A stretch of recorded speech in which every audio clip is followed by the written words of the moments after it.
No more bad government in Nigeria. Nigeria what? The only media that have been consistent speaking against the bad government and for the purpose for reformers. Nigeria what, yo?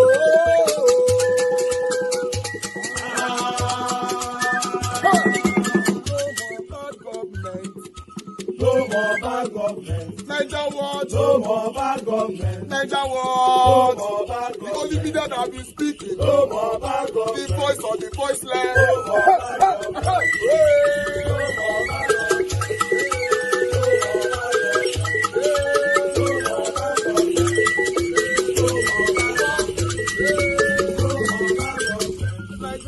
No more bad government. For the poor. No more bad government. Nigeria what? No more bad government. Nigeria what media. No more bad government. No more bad government. No more bad government. In Nigeria. No more bad government. No more bad government. No more bad government. The only media. No more bad government. The number one media in Nigeria. No more bad government. That have been speaking against government. No more bad government. Nigeria what? No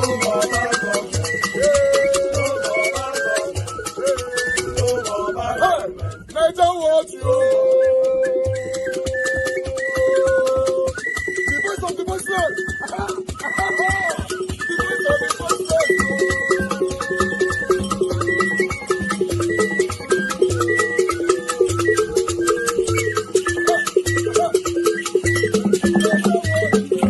Voice for the voiceless.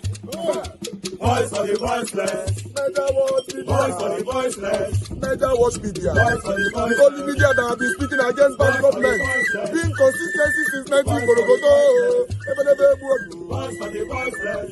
Voice for the voiceless. Umuwame. Voice for the voiceless. Umuwame. Voice for the voiceless. Voice for the voiceless.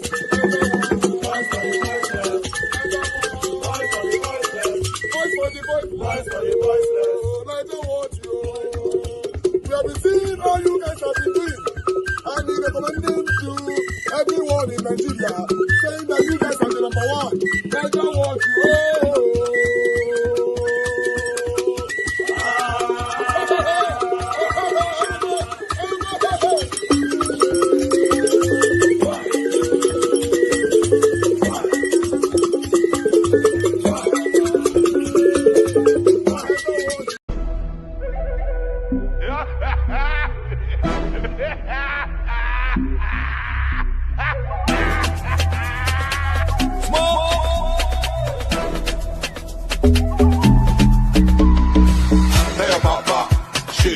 Tell your papa country hard. Tell your papa, she. Tell your papa people they die. Tell your papa, she. This one don't pass jaga jaga, jaga, jaga, yama, yama, wuru, ojoro, mago, mago. Where the mago mago dance? Where the wuru wuru dance? Where the mago mago dance?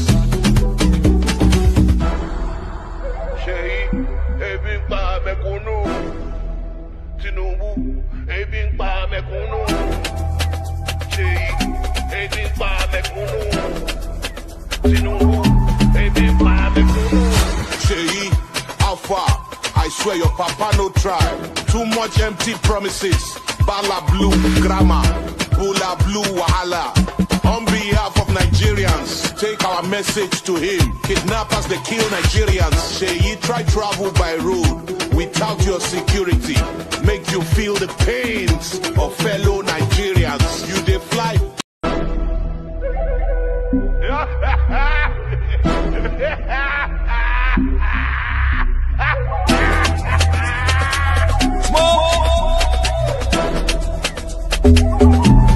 Tell your papa, she. Tell your papa country hard. Tell your papa, she. Tell your papa people they die. Tell your papa, she. This one don't pass jaga jaga, jaga, jaga, yama, yama, wuru, ojoro, mago, mago. Where the mago mago dance? Where the wuru wuru dance? Where the mago mago dance? Ṣèyí, ebi ń pa mẹ̀kúnnù. Tinubu, ebi ń pa mẹ̀kúnnù. Ṣèyí, ebi ń pa mẹ̀kúnnù. Tinubu, ebi ń pa mẹ̀kúnnù. Sheyi, how far? I swear your papa no try. Too much empty promises. Bala blue grammar, Bula blue wahala. On behalf of Nigerians, take our message to him. Kidnappers, they kill Nigerians. Sheyi, try travel by road without your security. Make you feel the pains of fellow Nigerians. You dey fly private jet. Insecurity no be your problem. Nigerians when they travel by road, some of them they face death sentence. Any Oriyo, Odile, Shagamu, Ore, Bini, experience. Make you tell Mr. President, hunger day, you still want make them cooperate. If people they protest, you soldiers suppress them. Removal of subsidy, a bold step they call it. How much your papa don't say since he removed subsidy? Lagos Calabar Coastal Road, 4.9 billion per kilometer, 700 kilometers, run into multiple trillion. When normal road inside town, no get any attention. Even they my don't do us mago. Judiciary is compromised. State of emergency inside River State. Graduate, grab am. Definition of this government. Apagio, Natasha. I go soon shoot in a movie. Wait for it, it's coming. Tell your papa, Sheyi. Tell your papa, country hard. Tell your papa, Sheyi. Tell your papa, people they die. Tell your papa, Sheyi. This one don't pass jaga jaga, jaga, jaga, yama, yama, wuru, ojoro, mago, mago. Where the mago dance? Where the wuru dance? Where the mago dance? Sheyi, Alpha, Omo, Emiloko. You say your papa not the best president. Okay, after 2 years, tell me what your papa don't do. Hunger, won't kill us. To buy food, na luxury. Pomo, Eja, Iresi, Ewa, Issue. Gari, Indomie, spaghetti. People they jump inside lagoon because of economic hardship. Very wicked policy, anti-people's policy. Country hard, people they die. Hunger day, your papa no try. We are not against your father. If your papa do well, we go praise him. If you no do well, we go yarn him. To buy food, na luxury. Electricity, na luxury. Your papa don't increase tariff. Even the light we no see. To on AC, na luxury. Each 1 kilo for the country. To buy data, na luxury. 3 hours, you don't finish. Telecommunication companies connide with the government. Now let's talk about your new song. It was tagged NTBB, not to be broadcasted, because it contravenes with certain sections of the Nigerian Broadcasting, Commission, the laws. However, there has been a lot of conversations around it, and one of those conversations is some people think that you took a direct swipe at a non-elected official. Is there a particular reason why you decided to take that route? Okay, I was inspired by Sheyi Tinubu, to record this song. I saw a video where he was campaigning for his father and he was defending his father, saying that my father is the best president, my father is the greatest president. They are coming for my father, they are coming for my father. My father is the greatest president, my father is the greatest president. He repeated it like 5 times or 7, but Sheyi, I differ, because you look more perfect, when you are silent than when you speak, I will advise, Sheyi to hand over the microphone to the MC next time. He lacks the charisma and purpose to express himself, telling the truth about, the true economic situation of Nigeria at the moment under his father's government.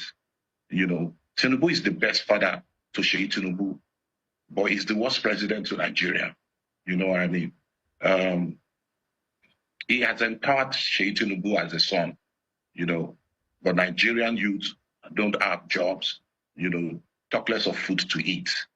The Nigerian youth can travel by road, because of kidnapping, So I asked Sheyi Tinubu to travel by road, without insecurity, let him feel the pains, of ordinary citizens. Nigerian youth are just asking for basics, electricity, security, enabling economic policy, job creation, not palliatives. Palliatives, so I keep hearing people saying that why should I attack Sheyi Tinubu personally? If Sheyi Tinubu came to be part of politics, he talks about his father. He was defending his father. If he never talked about it, I wouldn't have recorded a song like that. So I am answering him, by replying him with that video that he made. So if Sheyi had kept quiet, I wouldn't have said anything directly to him. So that's it, my brother. So I'm inspired by Sheyi Tinubu to record that song. Tinubu lied about fuel subsidy, lied about economic recovery, lied about fixing the naira, lied about a lot of things, So it's a saddened situation. And it's my responsibility to say it the way it is. If you listen to the song, there's nowhere you hear any insult. It's just basic fact of everything that his father has done through his policy. So you're saying that you did not directly insult Sheyi Tinubu in any way or form? Tell me where you see it. Tell me where the insult is in the song. No, I'm just asking because some people are saying that there's a direct attack on a non-elected individual. Of course, because when I speak truth to you, you will see that insult. Yeah. Truth is bitter. So when I speak the truth, you see that insult. All right. Now, let's talk about the banning of the song. It seems like this is not the first time it's happening to you. This is the second time. Do you think it has made the song more popular? I mean, why would you ban a song that has no insult in it, that has just pinpointed the ills in the society, that has just talked about, the bad policy of the president, the bad policy under President Tinubu government? Let me tell you a few things there. I'm going to list very important failures of this government to you, just few. One, increase in petroleum price. Tinubu increased the price of petroleum by 300% after announcing the withdrawal of subsidy. Two, inflation. Prices of goods keep increasing. CBN keep raising interest rates to combat inflation, but they keep failing, to tackle it. Three, hunger. The level of hunger, has skyrocketed. Broken away or the promises. It's a saddened situation. Using palliative to address situation is not a solution. Four, reduction of purchasing power. The high inflation has affected purchasing power of Nigerians. People can't even buy anything. Salary is 70,000 naira, and that salary is not enough for you to pay for electricity in 1 month. Don't forget they've increased electricity tariffs, and we still don't have light. 5, insecurity. Terrorists are kidnapping Nigerians, hundreds of Nigerians in a single operations. Farmers can't go back to farm anymore, and the government is busy bringing in GMOs, genetic modified organisms, to eradicate Nigerians. You and I know it's not healthy. Instead of you sending your security agent to go into the forest to, clear these terrorists. 6, increase in transportation. The high cost of petroleum automatically affected, transportation. 7, devaluation of naira. The devaluation of naira has brought in many disadvantages for a country, that relies, on imports. 8, poverty and reduction in wealth. Many people have been thrown into poverty, in just 2 years. The wealth of others have been reduced because of devaluation of naira under this government. 9, high cost. I think continue. It took plenty, my brother. So why won't I reply Sheyi Tinubu after he came out to say that his father was the best president? No. So sorry, your father isn't the best president. People are dying. People are crying. People are jumping into lagoon. You know what I mean? So Sheyi, my message to you is tell your daddy, tell your father that this is the reality of Nigerians. Nigerians are dying. You've never witnessed poverty in your life before. You travel with private jet all the time. You know what I mean? So please tell your dad. And if you want to know how truly this is, go out without your security. Go to what's it called? Yaba. Board a bus that is going to Benin and follow through the Ore Road and feel the pains of Nigeria. You know what I mean? Idris, yes, there have also been unconfirmed reports that you were offered about 200 million to sort of silence this particular song. How true are these unconfirmed reports online? Okay, so I've been through this road before. I know how they play their tricks, you know. So 2 days ago, I received a call while I was in the car, you know, driving home. And the person was like, hello, I'm Honorable. He called his name so quickly. And I asked him, you said Honorable what? And he didn't answer me. And he continued his conversation immediately, saying that I was in a meeting last week where the government of Tinubu were saying that they were going to reach out to you. Please, when they call you, don't take the money. Don't take the money. We are going to be supporting you on the ground. We are going to give you 200 million. Look at this guy. You look at me like a child. You won't put word for my mouth. Make up on the talk, say, okay, really? Oh, I'm interested. Who are you? So then later on, you play my audio conversation out for people to say, look at the person that is fighting corruption. My brother, I've lived my life 3 decades. If I wanted to be a billionaire, I would be praising these people. You know what I mean? So I am not interested in that. My responsibility is to have a better Nigeria. Have a better Nigeria in the areas of when we will have strong presidents who will wake up in the morning and say, you know what? Let's change this constitution back to regional government, where everybody will go back to where they belong to and make use of their resources to do what? To create wealth for their people. Then take whatever you need to take center, instead of everybody going to center to come and grab whatever it is that is called national cake. Okay, Secondly, remove all these judiciary criminals. Whether you like it or not, they are criminals, because the poor people, last hope should be the judiciary. But unfortunately, the judiciary is cash and carry. So my brother, there is problem. There's problem in the land. People are dying. People are killing themselves. People are committing suicide. So the best person who gave me the opportunity to be able to record this song and inspire this song is Sheyi Tinubu, because he came out to defend his father. So I need to send the message back to him to go and tell his father that, listen, there's problem. People are dying. There's hunger in the land. There's corruption in the land. The government has been borrowing too much money. What are you doing with all the monies? We don't know. Allegedly, we're hearing different stories that is going up and down. Is it the Natasha story you want to talk about? Or the state of emergency in Rivers State? For goodness sake, there are kidnappers in Castinas, killing people, kidnapping people in Kebbi State, every Kaduna State, all part of Northeast. There is no state of emergency. Why state of emergency? Why removing a elected governor? It is obvious you guys are interested in Rivers State and you want to grab it for yourself. So my brother, there is problem. I don't know how to say to be diplomatic about the truth. I'll tell you to your face whether you like it or not. I have a problem with that. All right, Idris, you speak with so much passion, and of course you've mentioned certain issues that is very, very clear to the common man and is very, very clear to the everyday Nigerians. However, I also want to get very personal with you. Has there been any points in your life where you decided to say, you know what, since nothing has necessarily changed since over 25 years I've been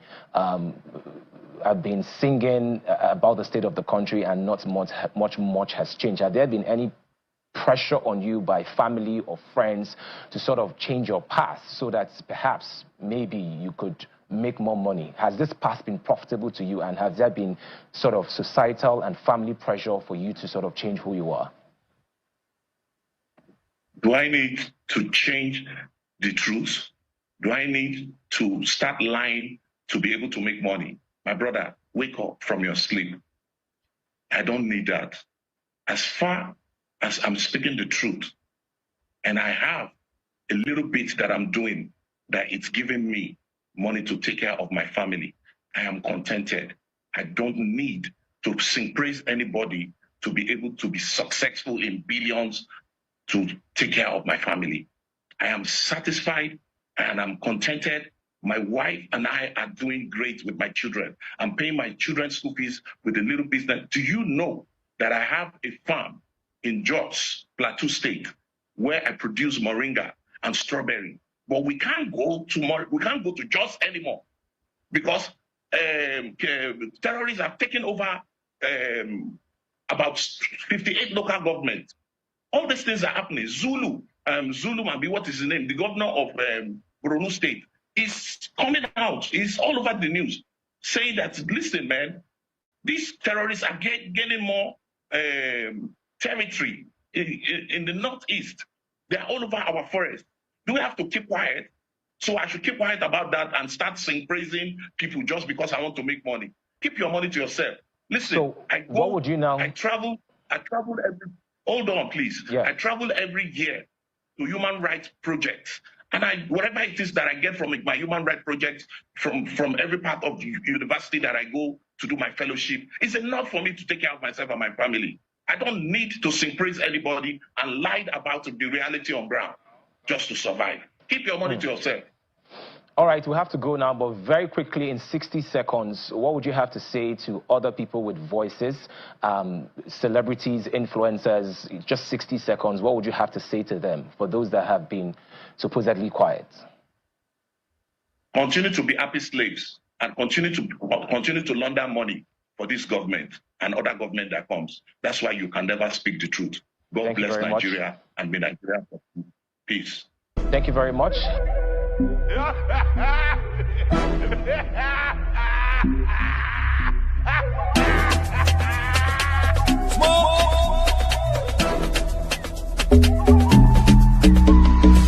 Tell papa, she, tell papa, country hard. Tell papa, she, tell papa, people they die. Tell papa, she, this one don't pass jaga jaga, jaga, jaga, yama, yama, wuru, ojoro, mago, mago, where the mago dance,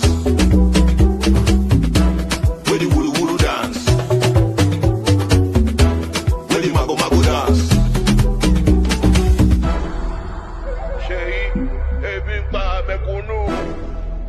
Tinubu, ebi pa mekunu.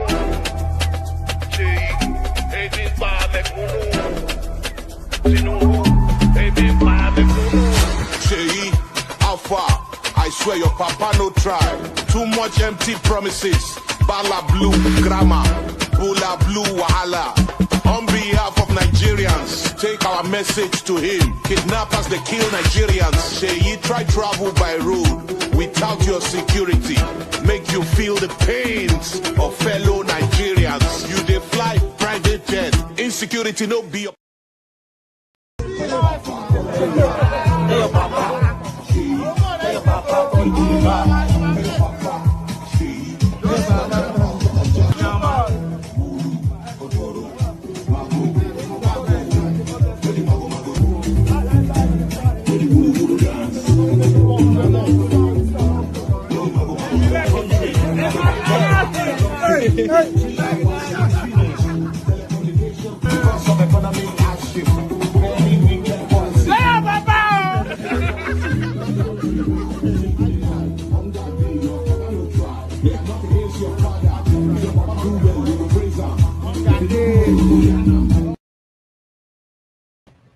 All right, guys. Good morning, good afternoon, good evening to every one of you. My presentation continue. I just wanted to come in quickly to let you guys understand that immediately these people banned this music. They gave the music popularity.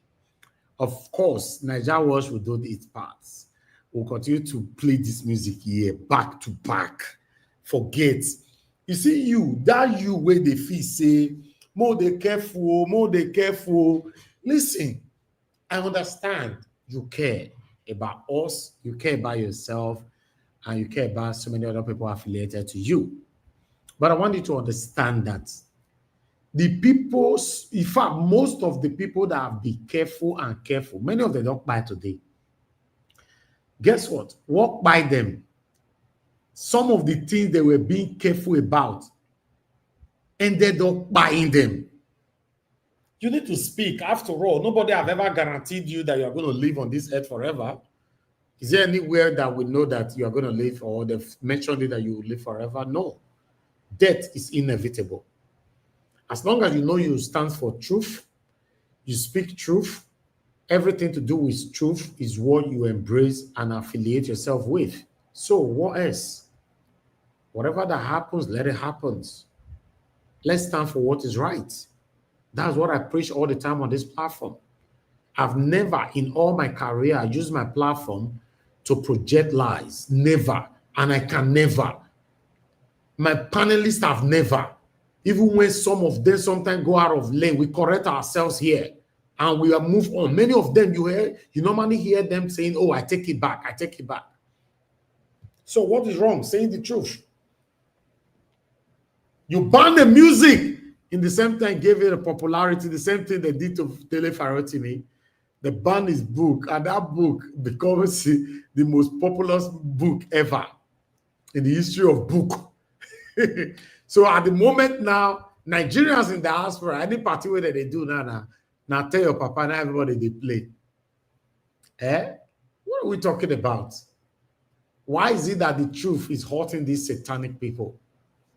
What about the hunger, the insecurity, the death, a lot of pains that is affecting them? How come that doesn't get into them? But when we speak truth, they chase you or go after you. Now God will bless Idris, man. Idris, you be man. Yes, I can testify to you now for the past 3 decades, like you mentioned.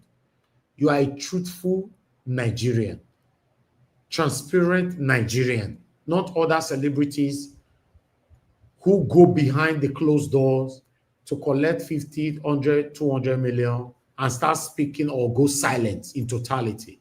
Some of them cannot speak. Some of them come out to speak rubbish, garbage. Why some of them go silent? Tell me, 90% of Nigerian celebrities today on what is affecting us right now in Nigeria, they are not speaking. There's some of gullible Nigerians who still curse people like Idris today. No, my name. I make a career not prosper. I make a music not prosper. I make cannot get money. Because in Nigeria, they only respect people that have money. Look at us today on Nigeria Watch. We speak truth to power. People don't really appreciate us on this platform. Just few, extremely few that appreciate what we do here. But go to other platforms where people discuss inconsequentials. You see how much they appreciate them. We don't get appreciation here. Sometimes we do broadcast for the whole day. Nobody even buy us water. Like, who sends you? That's why we have a long way to go in Nigeria. We are not encouraging ourselves. We don't speak in one voice. Ethnicism have eaten us all. Traditionalism, the same thing. Tribalism, yes, affiliated with ethnicism. Nepotism and favoritism. This whole thing, you know why I mention these words all the time? They are all affiliated. Ethnicism have a lot to do with tribalism. Tribalism have a lot to do with nepotism. Nepotism have a lot to do with traditionalism and favoritism. Find out. What about religionism? The same thing. All of them are satanically affiliated. Only in Nigeria, though. Only in Nigeria. These words are powerful in other countries. Only in Nigeria that we misuse it. We don't encourage ourselves. To be honest, we don't. Look at Idris. Is anything wrong? Somebody tell Idris, say, I buy you car, I dash you. Look at the man. He was sick the other day, he almost died. He almost died. It was few people who came out to support him. He traveled abroad for operation and all that. His wife was behind him all through. Nigerians don't like people like this. Nigeria prefer to sing praises of satanic celebrities. We are a big problem. Whereas in the UK where I grew up, they fight all the time. A little thing like this, little thing, they already engaged the street protesting. Look at America the other day. The whole street were ransacked protesting against Donald Trump. Donald Trump must go. Donald Trump, somebody that was just elected, sworn in not long, right? Just because of one thing that is not pleasing to them. But it's only Nigeria. People go look. If I carry placard now, go street, say, Tinubu must go. Nigeria is not working. Most of the people driving past me will be mocking me. Say, no, mind now. What is this one they do? I bet go and see, go and mind your business. What's your problem? I'm telling you the facts. We're not encouraging. We do what we do for the sake of who we are. If we have to look the aspect of people don't encourage people like us, maybe we don't drop them a long time ago. Yes, but by God's grace, we thank God for everything. You know, look at Idris today. He's still very, very vocal. For the past 3 decades, as he mentioned, the guy not they beg for food, did they eat? But he's not rich or wealthy like other celebrities. I mean, this music is not enough for somebody to say, Idris, send me your account. I want me to go buy a car. I paid 10 million for your account. Is anything wrong? Nigerians not get money like that. Are you telling me Nigerians not get money like that? That can help this guy now promoting. Twice now his music has been banned. Twice. Satanic, what do you call ambassador fair banner? The same ambassador that many of you are not really praises on. Oh, ambassador is speaking. Ambassador is speaking. Satanic ambassador that is part of the problem of the country today. Ambassador was given opportunity to fix Nigeria twice. He failed woefully. Just because they will not come out and start speaking, automatically we get emotions and get carried away. Oh, the man they try now. Try what? Try what? Try what? A man that was given opportunity to fix your country twice. He ruled us twice. Satanic Buhari ruled us twice. We get carried away easily. I'm telling you, I watched some platform that I've never mentioned any word that Nigeria can be better. I see how people were super chatting, bombarding that the particular person with super chatting and all that. I was like, oh wow. People like, oh no, nobody appreciates you. If you don't get money, people like, oh, if you don't get money or you know are not doing well, my brother, my sister, now hunger go finish you. You don't go feed buy water, drink. That's why you see true pastors in Nigeria, they not like the thing they work out, they don't get car. They don't even get better church. People who attend their church is not up to 5 or 10 or maybe 40, 20. I'm telling you, and these are the true pastors. Nobody listens to them. After all, if they drive Rolls Royce, they'll say no. If they drive Lexus, they'll say no. They drive Benz, Bentley, they say no, there's no need. He's not a good pastor. This is how Nigeria was designed, and I don't know who designed us like that, although I'm not part of it. I'm not part of it. If people like us, for example, wanted to compromise, tell if we don't compromise now, we'll be tempted. Even the last election that just ended, we'll be tempted with proper money, real money. We'll be tempted. We've always declined all. With respect though. I don't have anything against them. I always bring them all here, interview them.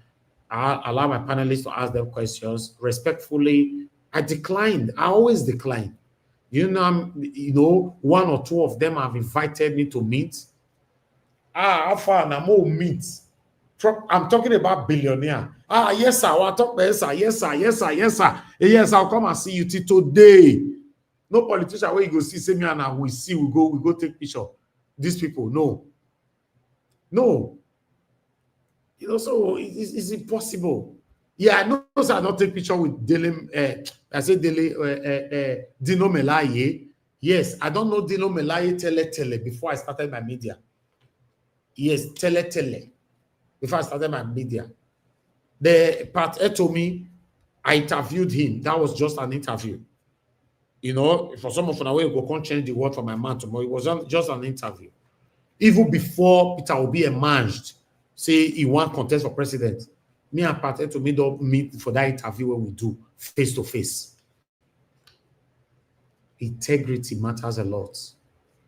We don't encourage ourselves. Good morning, good afternoon, good evening to everyone of you. Mother of all, Diaspora, thank you very much for all that you do. I appreciate you always. Thank you for always being there. Thank you, Abu Azi. I appreciate you. I appreciate every one of you right there. A lot of people don't comment today. I just want to say good morning, good afternoon, good evening to every one of you. Now God bless you, my people. My presentation continue. I'd like us to continue from here. What is currently going on in the Labour Party? Let's listen to a little bit of this. Then we'll move on to other videos like I said, we might likely spend another 30 or 40 minutes here for just presentations. But for those of you that want to join me, stay close in case I post out a link. Now, only one person join us, we'll just talk and end the show. But if the panel full, I don't mind doing extensive broadcast. Thank you very much, my people, and God bless you. Let me read something for you before we move ahead. Let me just read it. There's this let me call it press releases or statements from Alhaji Umaru Farouk Ibrahim, the National Secretary, to LP. So let me just read a fraction of it. Say, if these individuals can't respect the party's constitution now, how can they be trusted to uphold Nigeria's constitution if given the chance to lead? This is coming from a national secretary of a party, and the people is addressing, Peter Obi is involved. That if these individuals can't respect the party's constitution now, how can they be trusted to uphold Nigeria's constitution if given the chance? And Obi wants to ride on Labour. Do you think Obi needs any of all this? Because they are saying that if you believe the Supreme Court judgment has made you the Labour Party national chairman or whatever, there was no need rushing to INEC to pressure them. They also said clearly that there's nothing like national caretaker chairman. That is a strange phrase or word or whatever to LP constitution. Remember, Supreme Court said they should go back to LP constitution. They said in LP constitution, there's nothing like national, that position that is you give to that does not exist in their constitution, according to him. A lot of other things, admonishing Obi, accusing Obi of joining with some people to hijack the party administration. Philip, let me get to you. Thank you very much. A few minutes ago, I made a statement. I could expatiate on it, coming to Obi.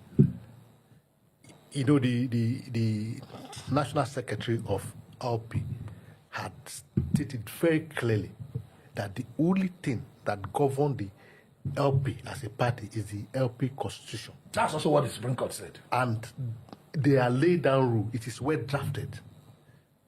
The Supreme Court in its judgment had never said that Nenadi Usman is the known caretaker committee chairman of the.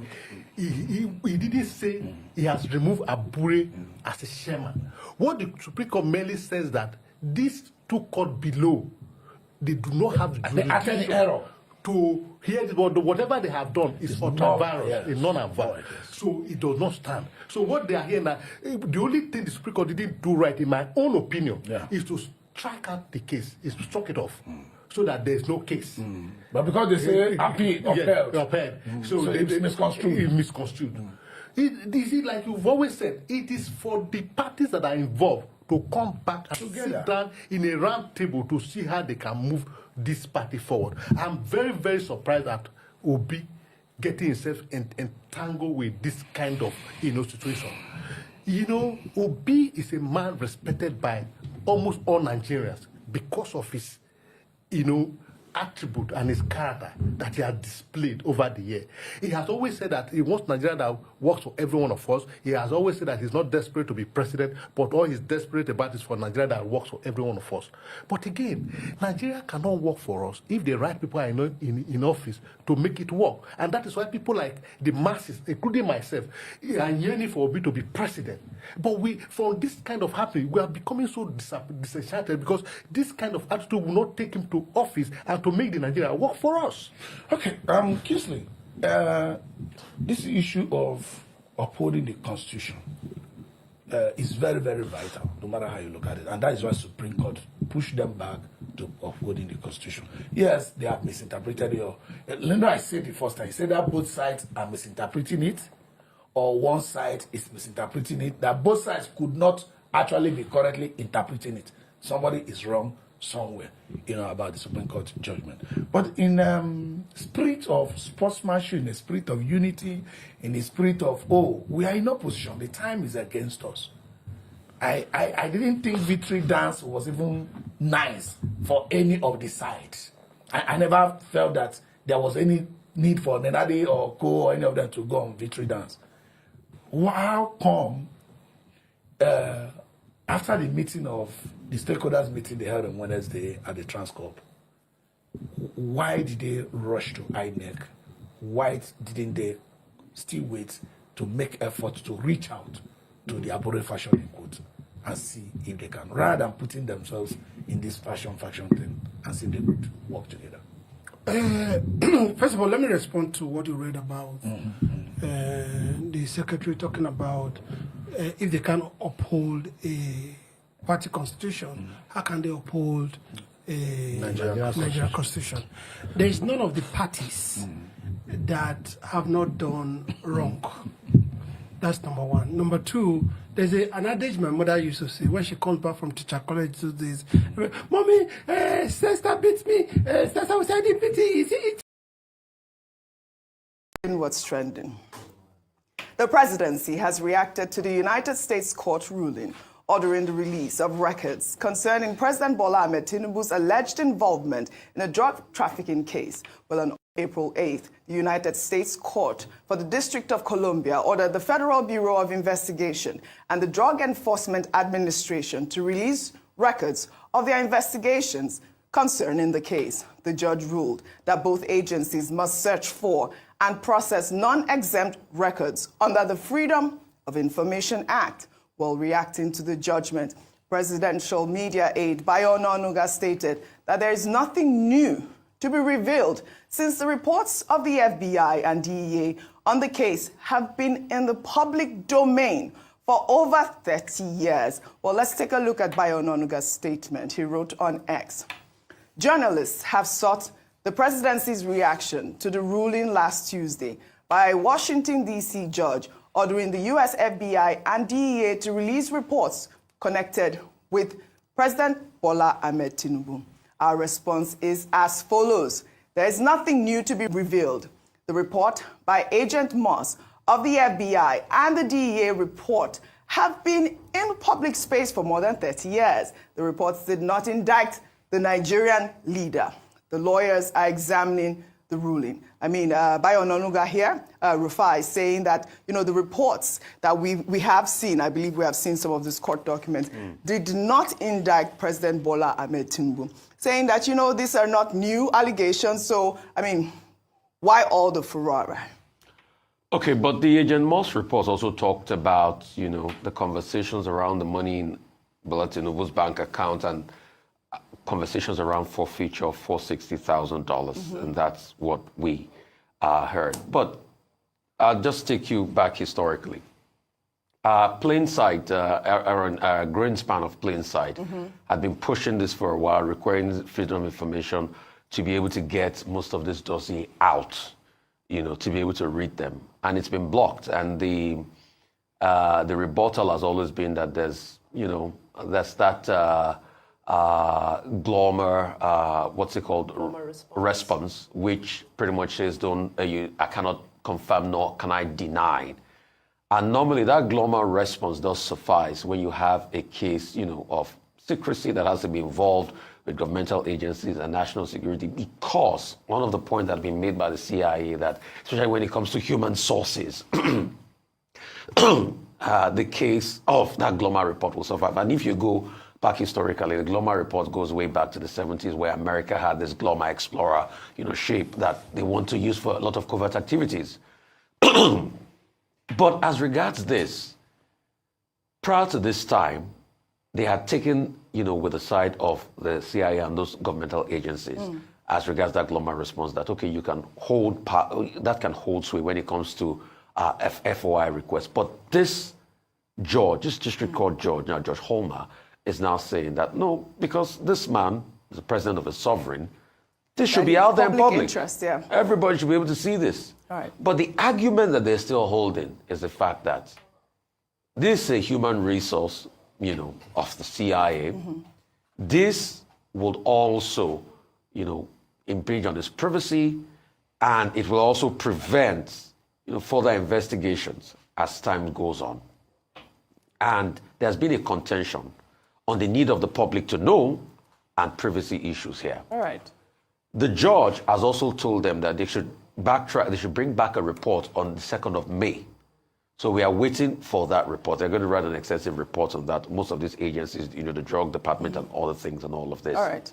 And this conversation had been on since the 90s. I think it's best for us to be able to wait on that report. The presidency has reacted and said nothing in that report. I think the position of, Kevin Moss is way different from what might be in this report.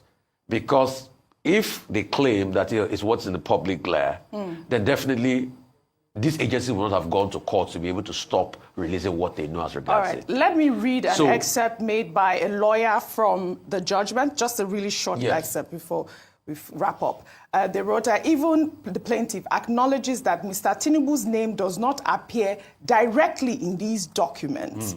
Instead, plaintiff claims merely that it is implausible that no documents responsive to plaintiff's Freedom of Information Act request to the CIA exists, given that the CIA was closely following the issue and would have at least been aware of Mr. Tinubu once he became a prominent politician. So all of that is subject to the release of the reports of these agencies. We have to wait till May 2. That's a deposition based on a lawyer's argument. On a lawyer's argument. So we have to, when they now report to the district judge, Homer, they will be able to know what happened. But you see, in going forward, for the sake of integrity, we shouldn't even have rebuttals as regards preventing, reports like this. Let everything be out in the public. All right. Let's be able to see it so we're able to make our inferences and this matter can go away. You forget that some of even these allegations had been put forward in the court during the election petition and it didn't sail through. Well said. So there's also going to be a case of jurisdiction. But we need transparency across board. Well said. We'll take another story now.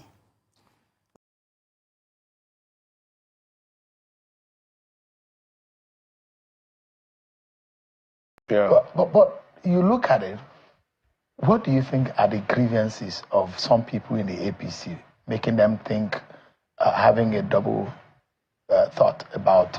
Yeah, 2 years. Why? 2 years. One of the biggest is 2 years into the government. Many people feel they have been abandoned. Like Rufai gave that an excuse that APC left him behind. While, and so many others too, looking at, what I know, you called me to discuss, like, showing appointments, opening up, having access, then carrying people along, feeling you belong. It's not, it's just down in the school. So people are not happy. Many people don't have access. I said it sometimes back. They didn't do something about it. Instead, they come back on the pages of newspaper and start abusing the messenger instead of addressing the message. The same thing that is happening in most of the things. And that's very, very dangerous.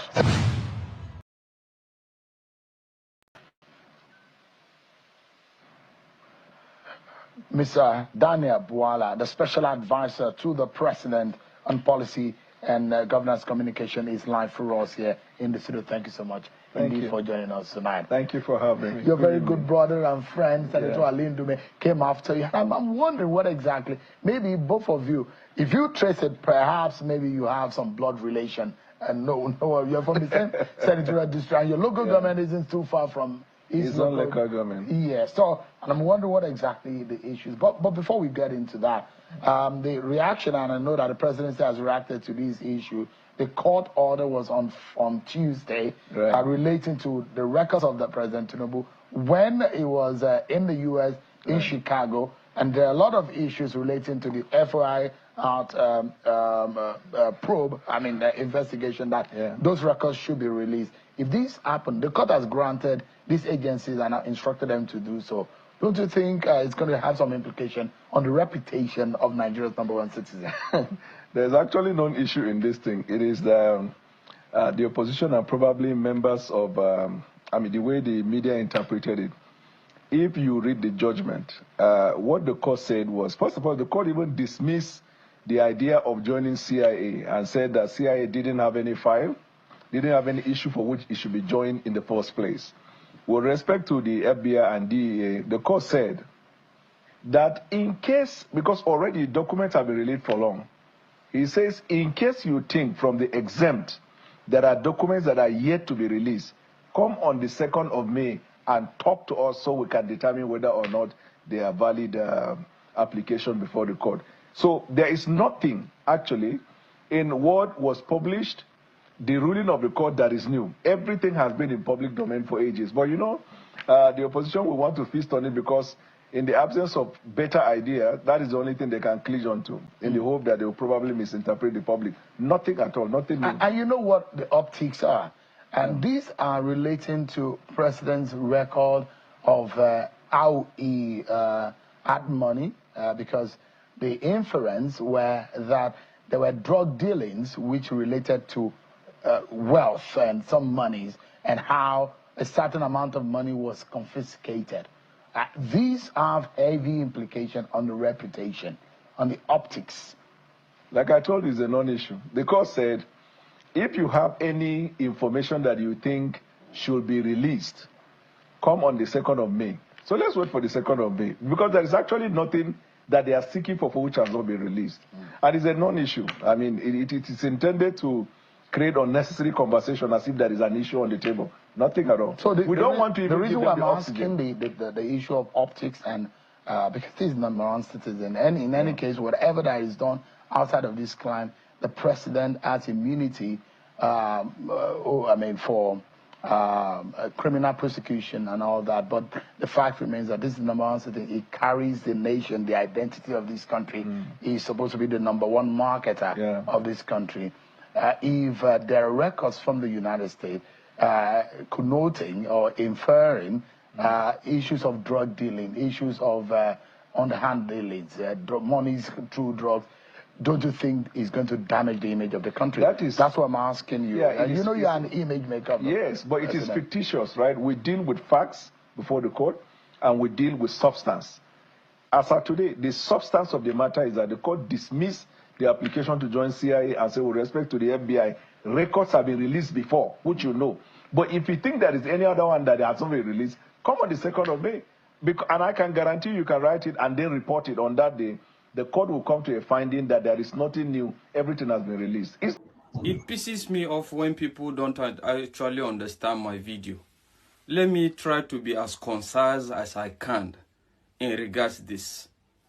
I'm going to borrow from the words of the former president of Nigeria, President Goodluck Jonathan. He said that it's easy to wake a man that is sleeping, but it's very hard or almost impossible for you to wake a man that is pretending to sleep. So I want to bring this to your notice.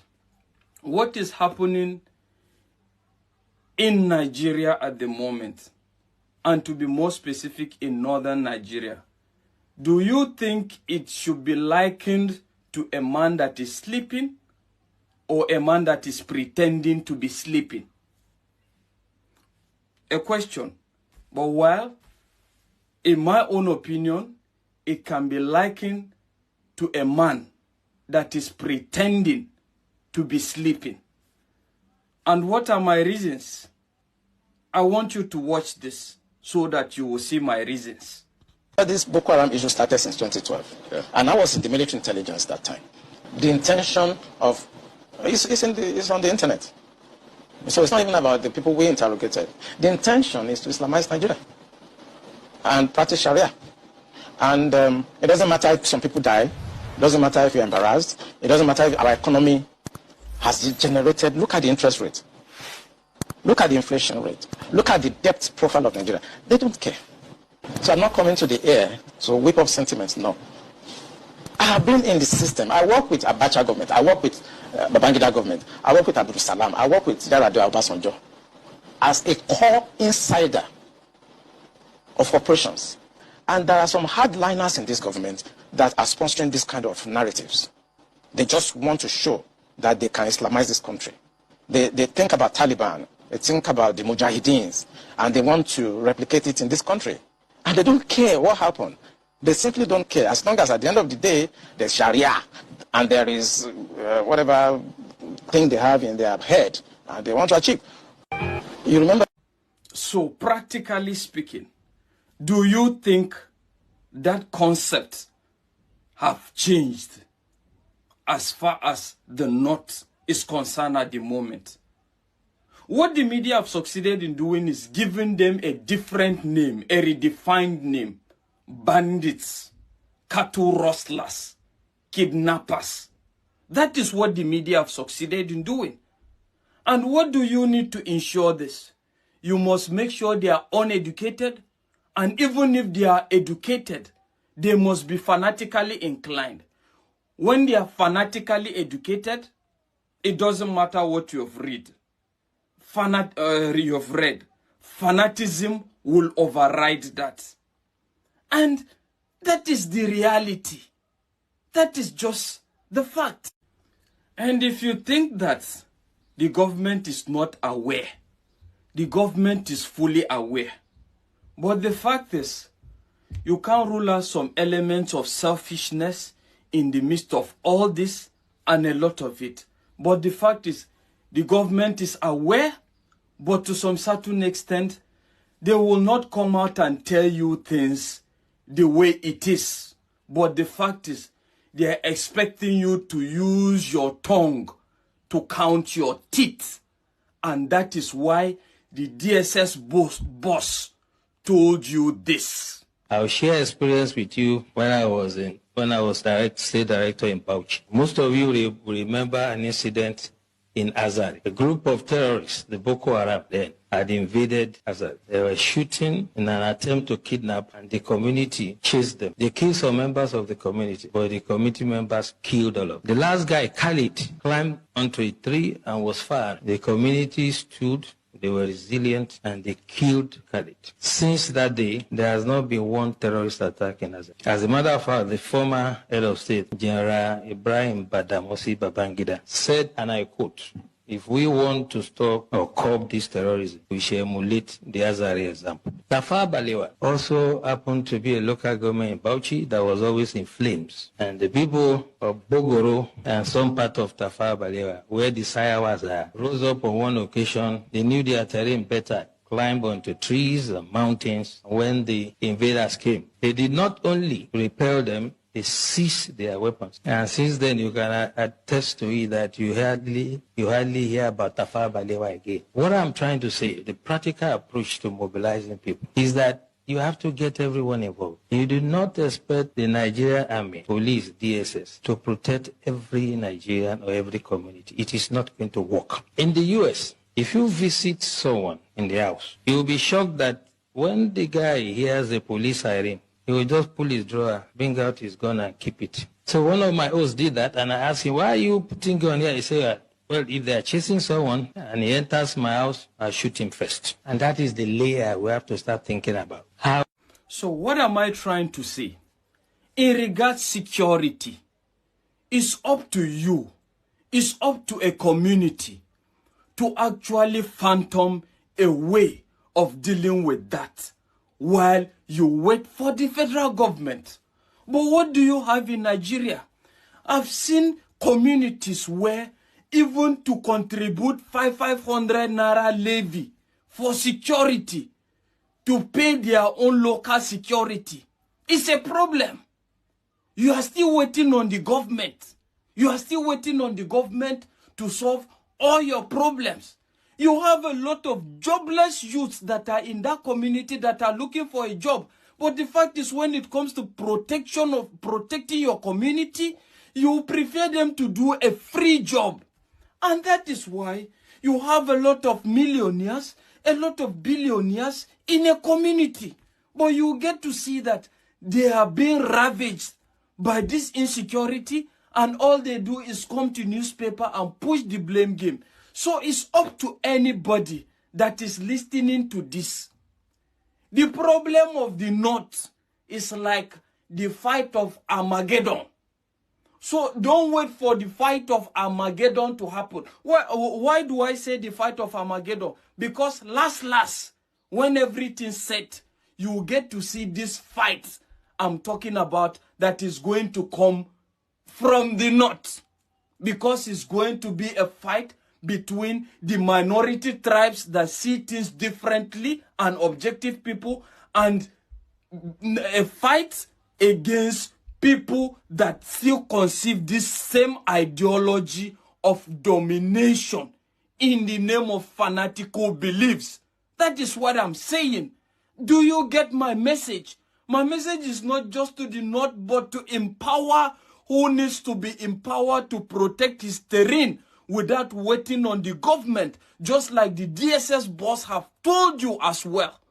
If I must tell you the facts, the ones I pity most in the midst of all this are the Easterners. Though despite the fact that I pity you, I don't pity you entirely. Because I believe the power lies within you. The power lies within you. And the fact is, I want to bring this to your notice. In as much as there's marginalization, you complain of marginalization, but marginalization cannot be proven on paper. Because there's nothing that can be proven on paper. Because the way you are complaining about marginalization is the same way even the minority in the northerners are actually marginalized, but they cannot speak. But why I say I can't pity you is the fact that you have the power. You are productive. You have the means. You are very productive. You have a lot of millionaires and billionaires within you. What is your investment in terms of security? A lot of atrocities happen and your billionaires and your millionaires cannot even come out and speak. They cannot come out and speak. And what is their investment in terms of security? So little.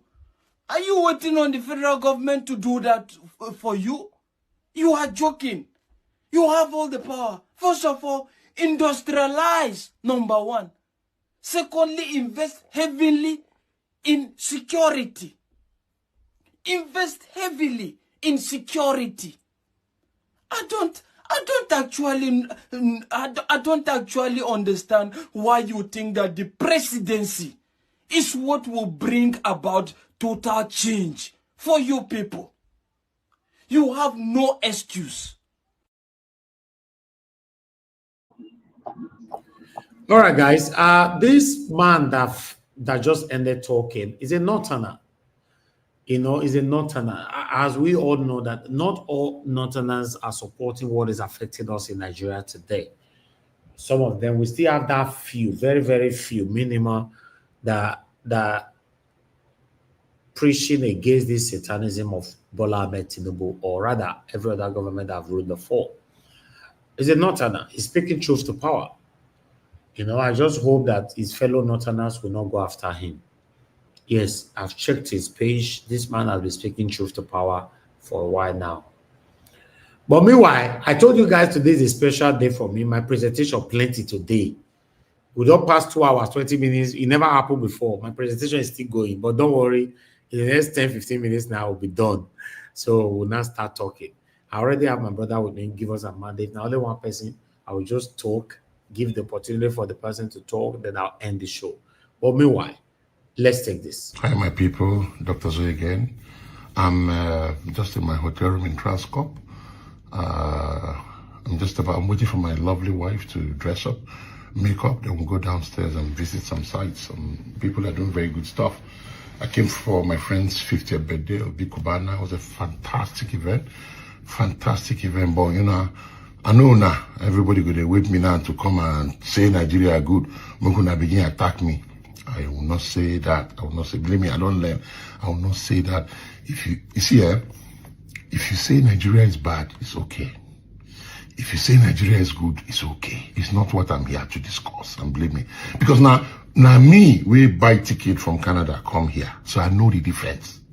See me, I'm a grown man. I'm an old man. I know the difference, and I will not discuss it with you.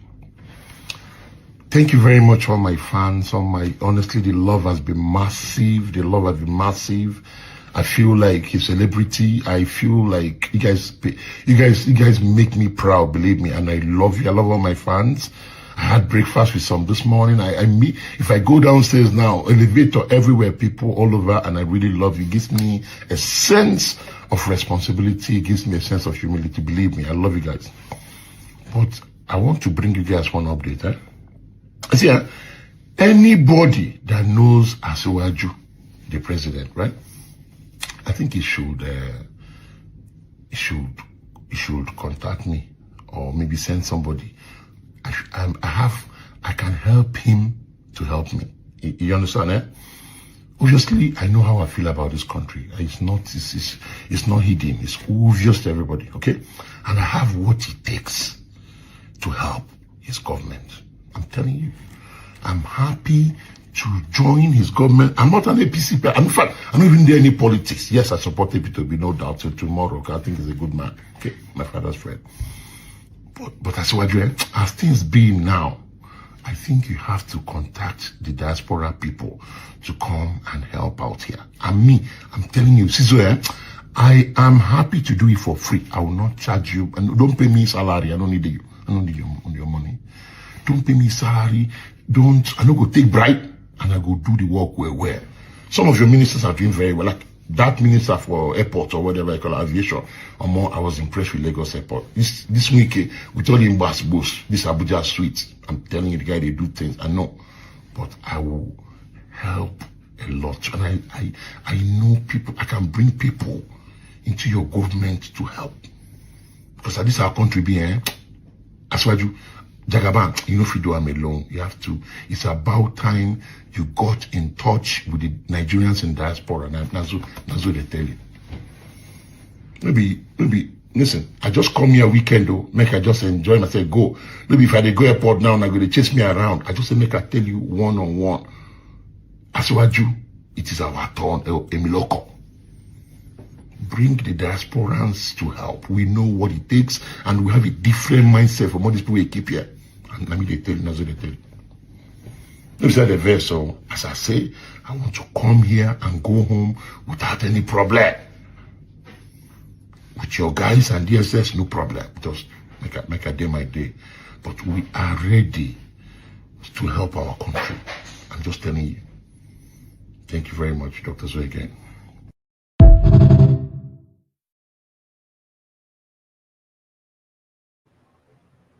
When I took over as a governor, Zamfara State was in a mess in every aspect of life, be it security at the highest level, education at the bottom, healthcare at the bottom, human development capacity almost non-existent.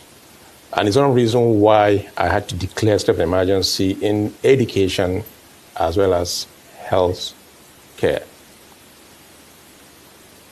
Remember, when I took over, there was nothing in our treasury.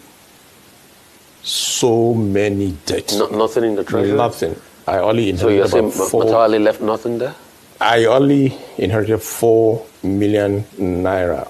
The records are there. With all sort of liabilities, ranging from backlog of salaries, 4.5 months,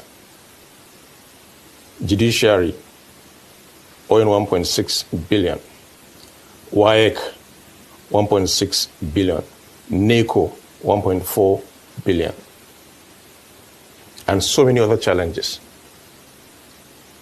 which I had to face head on. The first thing I did was declare the backlog of those salaries. I had to make sure I went into some kind of agreement with WAEC as well as NACO so that our children can sit for WAEC and NACO. And not only that, to also be able to get some of those certificates, the one they wrote in the past, that they were not able to collect because of non-payment. There was not a single drop of water for 5 months in Zamfara State when I took over. And we were able to solve that in just 3 days. So, in fact, the liabilities is unbelievable. But as a leader, I had to find a way to be able to take care of that.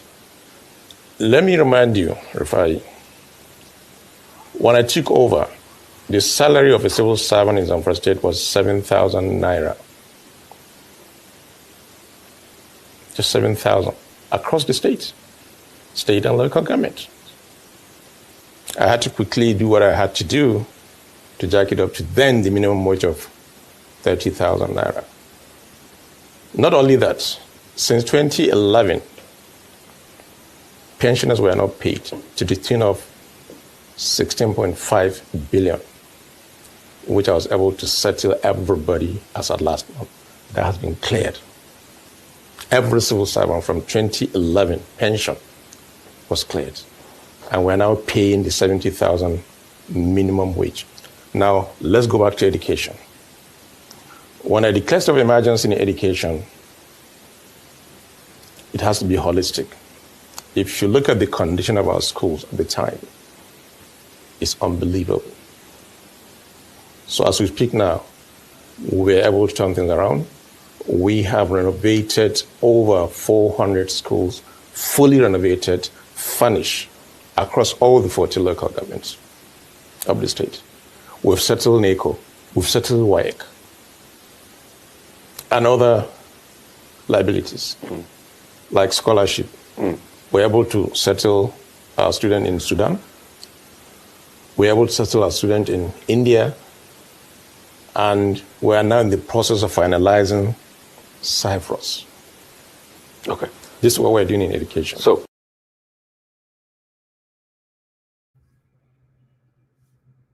all right, finally, we have done. Hello, guys. Good morning, good afternoon, good evening to every one of you, my people. I appreciate every one of you. Thanks for your time with us today. Like I said, today was deliberate for me to showcase a lot of very important videos.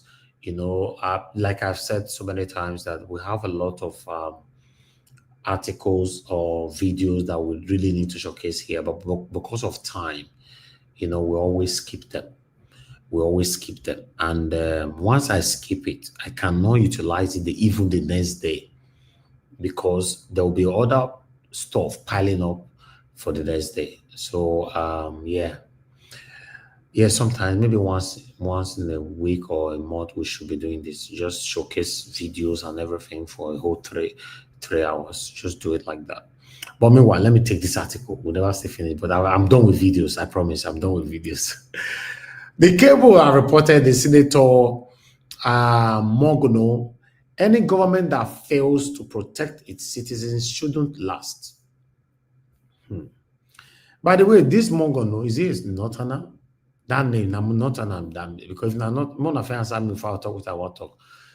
Then Mohammed, okay, I'm Northerner, although most can be Berry Mohammed, it might not still be a Northerner, but somebody need to confirm that. Okay, yes, I can get it now.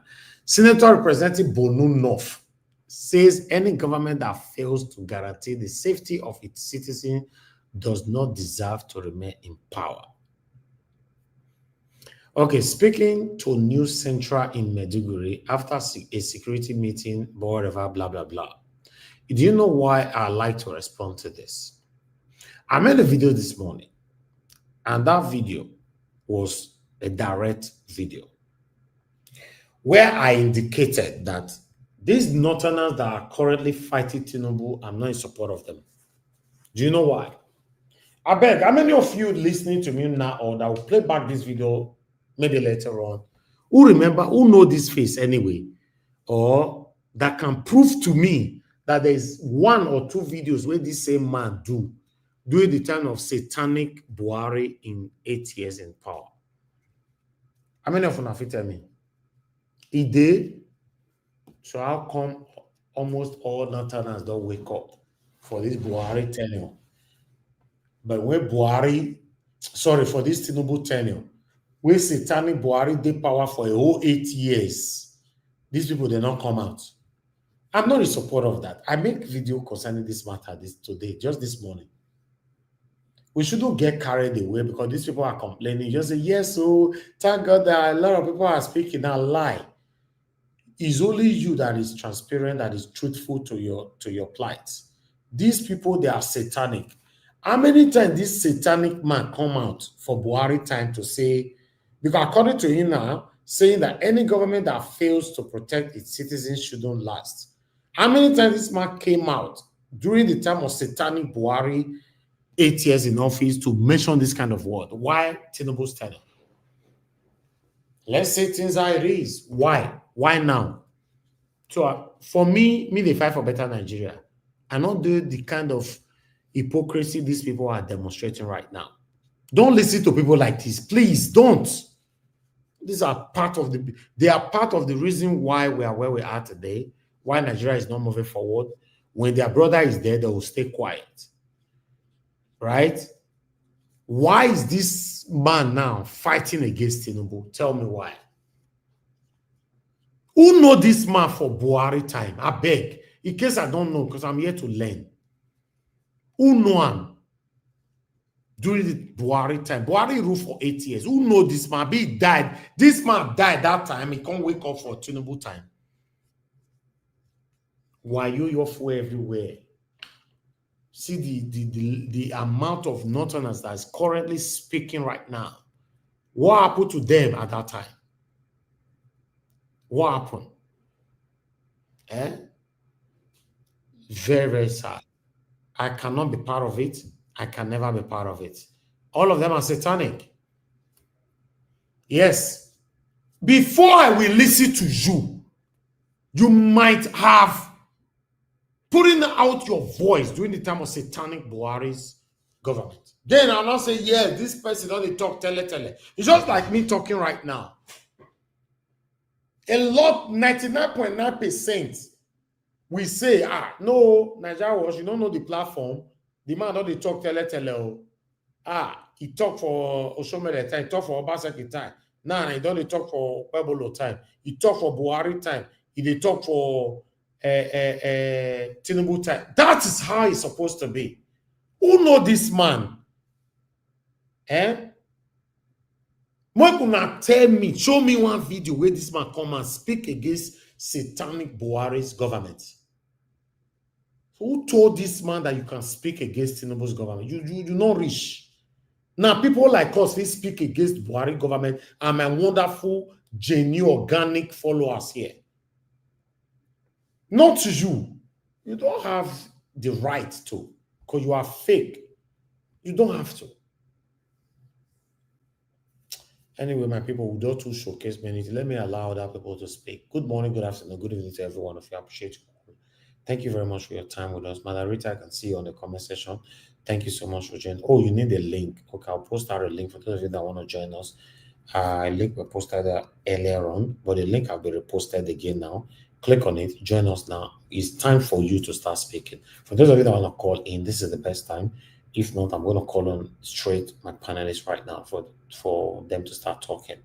I appreciate you all. Our Black Panther, my brother, Arinze Shukuma, Info, I can see you right there. Beckman, thank you. Nena Obona, thank you, my people. Peggy Mondi, Mr. Johnson Emmanuel, thank you, my wonderful people, and every other person's right there. In case I didn't mention your name, please understand with us. Good evening to you. Your name and where you're calling us from.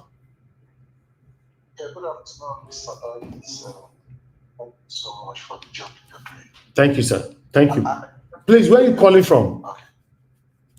Oh, my name is John. I'm calling from Dallas, Texas. Okay, talk to us, sir. God bless you. All right. All the presentation you made. Madam Rita, we can see you. Presentation, but I want to take on.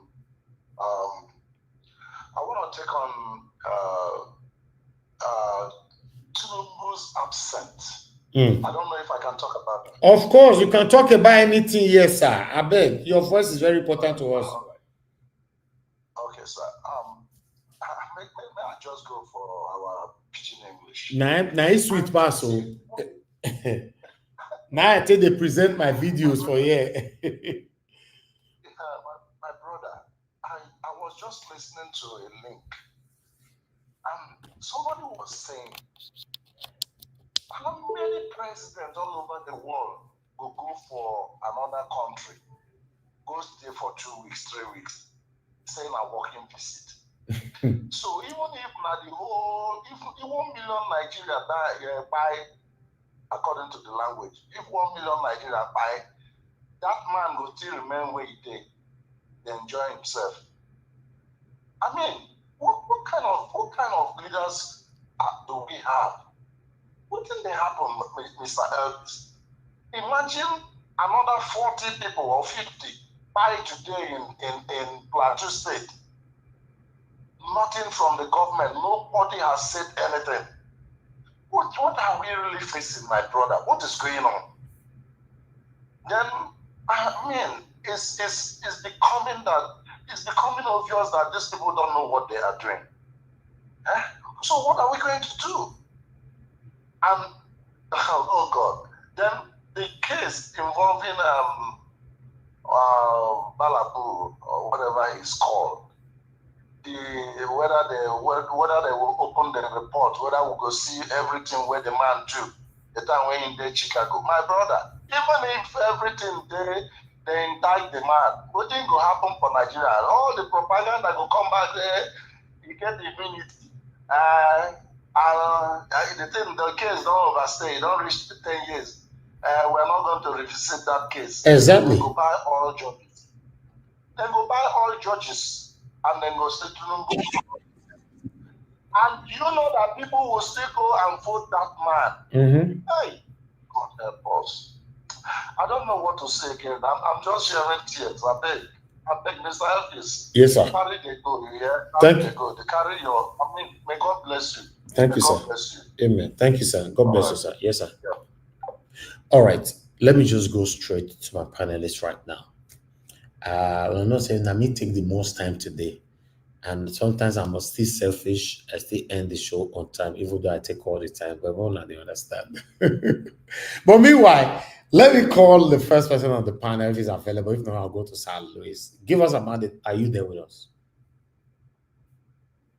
He's not available. Sir Louis, are you there with us? Hello, good afternoon. Sir Louis, God bless you, sir. Good evening to you. Talk to us, sir. You have your 8 minutes. Thank you. Okay. Right. All right. Good afternoon, everybody. Good afternoon, Lady Rita. Good afternoon, Mr. Elvis. I think I'm just going to focus on something that maybe was not fully presented today. But we're going to look at it. I'm going to look at it from this perspective and see the effect it currently having on the Nigerian people. Nigeria, I think the country called Nigeria, we have to actually look at it. Does this still exist? Because just a few hours ago, I was having a conversation with a man, and I was talking about state-imposed poverty and self-inflicted poverty. That was what I said. I said, in Nigeria today, in the mass majority of the Nigerian people, they are suffering from state-imposed poverty. In every country of the world, look at the civil service. That is how you assess an economy. The civil service. Those who are working, who are civil servants. Not everybody in the world will start a business. Not everybody in the world will become an entrepreneur. So many people will go to school. They will finish from their institution to work for the state. Many of them will become civil servants. Some of them will be medical doctors and whatever. A few days ago, I think there was a video of the Nigerian Armed Forces. They're having some kind of national recruitment program, going from state to state, having a presentation. And I was saying, how can the Nigerian youth today, what will motivate the Nigerian youth to want to join the Nigerian army? What will motivate the Nigerian youth to want to join the Nigerian police? What will motivate the Nigerian youth to want to become a civil servant? Look at what this man just said. When he became the governor of Zamfara, the salary was 7,000 naira. I'm thinking in my head, 7,000 naira. And took it to 30-something thousand. He said, no, it's now 90,000. Hopefully, the 90,000 is still around nonsense. Looking at this, the height of the inflation the country is currently facing, that is more than 30%. That is complete nonsense.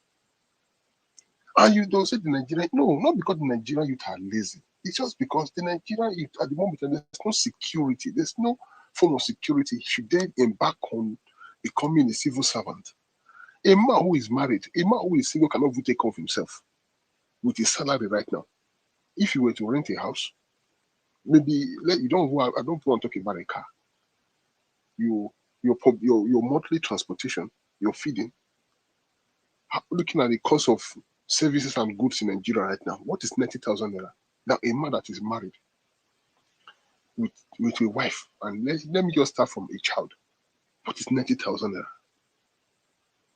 You know, so when the man was like, no, the Nigerian, I said, no, sir, it's not the laziness, it's just the system.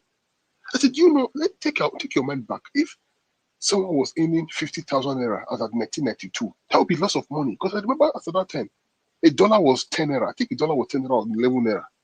Then a pound was 19 naira. So if someone was earning 50,000 naira at that time, that's lots of money for the person. I remember at that time, I spent the 1 naira note then in the 80s. I remember then when I had an old picture. I was also going through the old family catalog. I saw one old picture when I was near my siblings. They were spending us money. 1 naira note. That was when naira had value.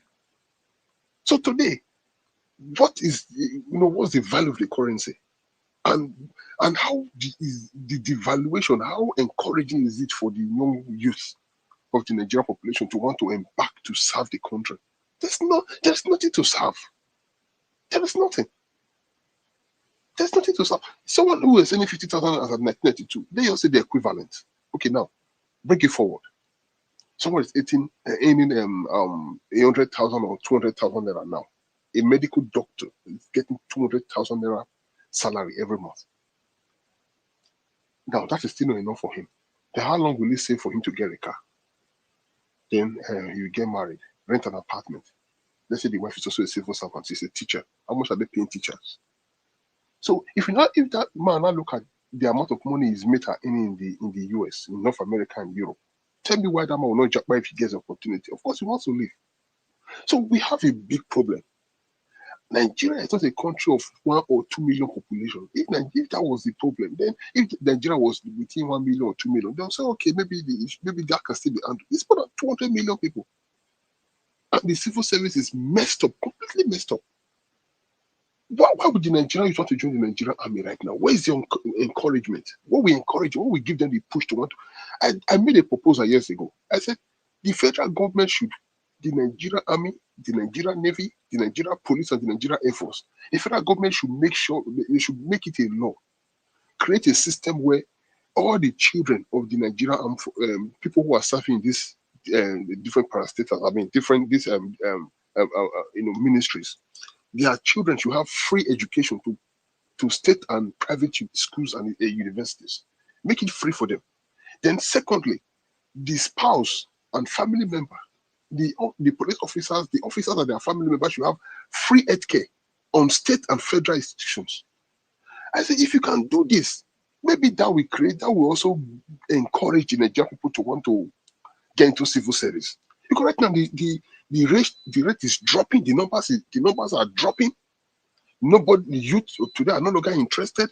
If you go to Benin today, a young boy who is a mechanic earns far more better. My friend just fixed his Venza in Benin. He spent 80,000 naira to fix the Venza for one little fault. Now that mechanic, that was the amount of money he paid the mechanic just to fix the Venza. Now, when he got there, he said there were several cars. Several people also came in with their cars. The guy was like, boy, mechanics are making money now. Back in the days, they used to look down on mechanics. These guys are millionaires now. He said, I paid 80,000 just to fix my Venza, one little thing. He said, other guys also came with their cars. So why will young youth of today know what? They rather want to become a mechanic than work for the government. People who have, back in the days, they used to say guys who were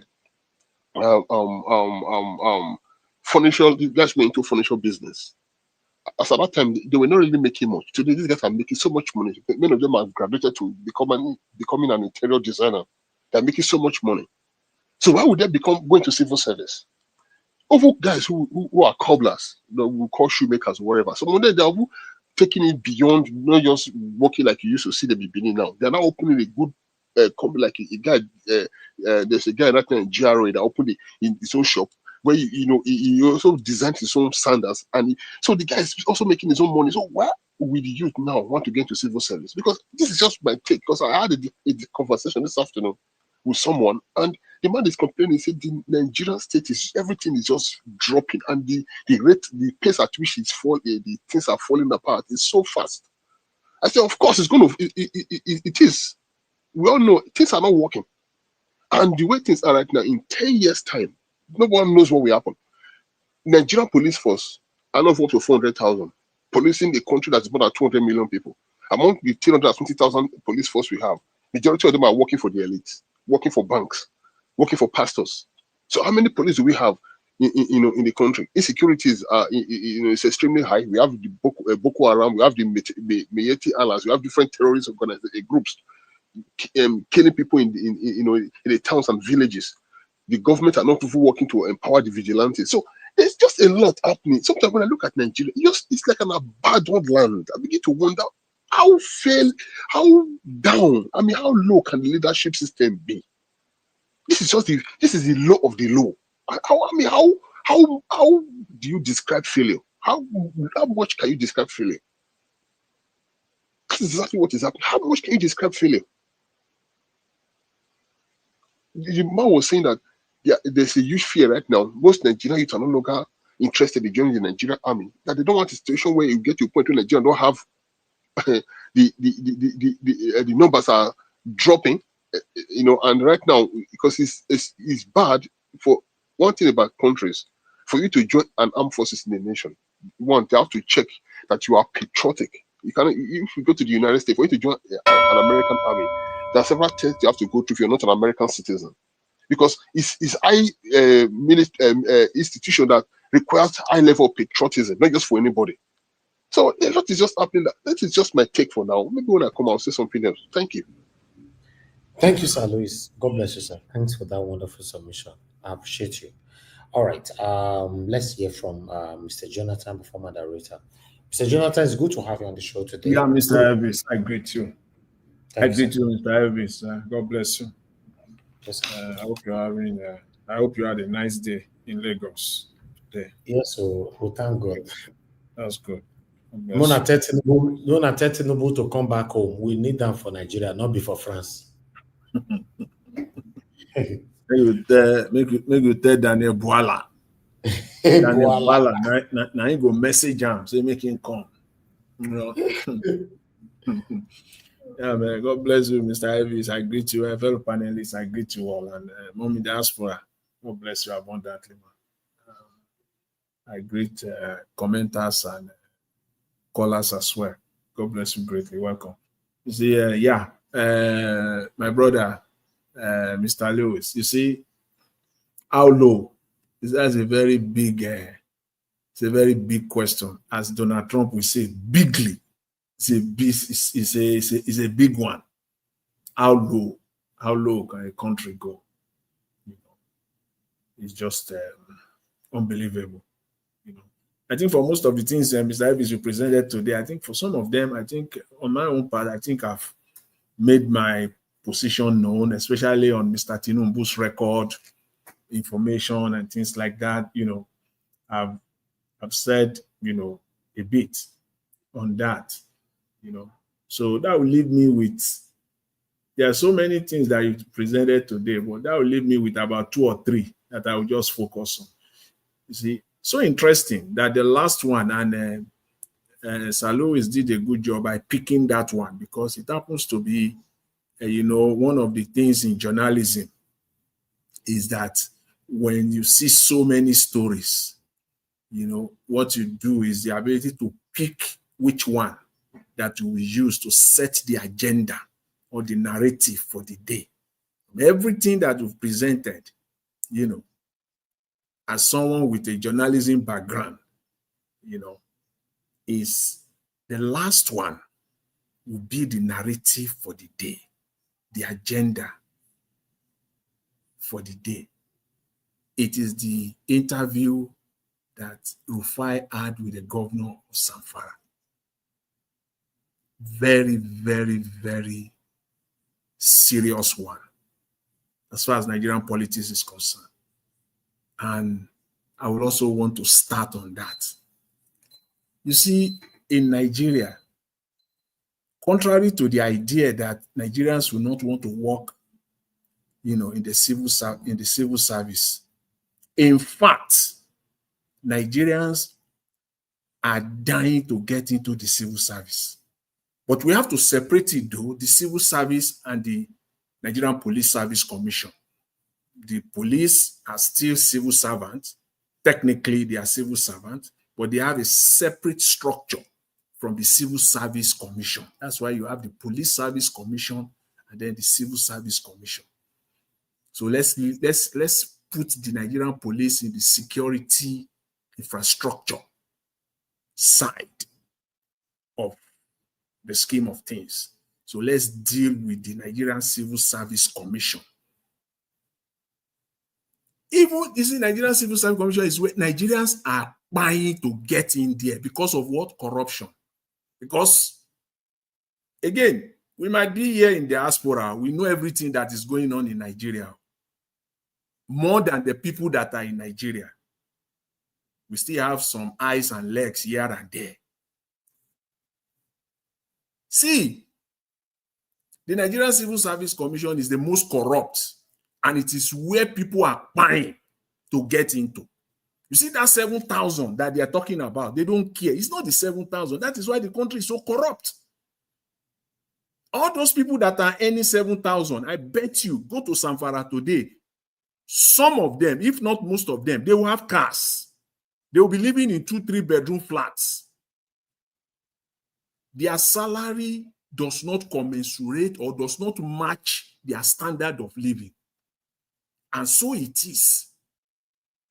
From level 3 civil servant to the presidency. You can see the disparity there. From level 3 civil servant to the presidency. It is the same. You can know what is in between that. The gap is the same. They are trying to get into that. It is only in Nigeria that people want to get in a normal setting. People want to get into the private sector. That's where you want to go. That's where you will end. That's where you will end. That's where you will earn the best, the most. But not in Nigeria. People that ends up in the civil service are in most cases patriots, nationalists, people who will fight for their country. They can't take bribe. They will go through the normal process. You cannot bribe them. That's why you come to the Western world. Go and try to bribe an immigration officer. Let me say where I live, in this part in North America, in Canada. Go and try to bribe a citizenship and immigration officer in Canada. For where? You can even see his or her face. They will buy for that job. They will do their job to the latter.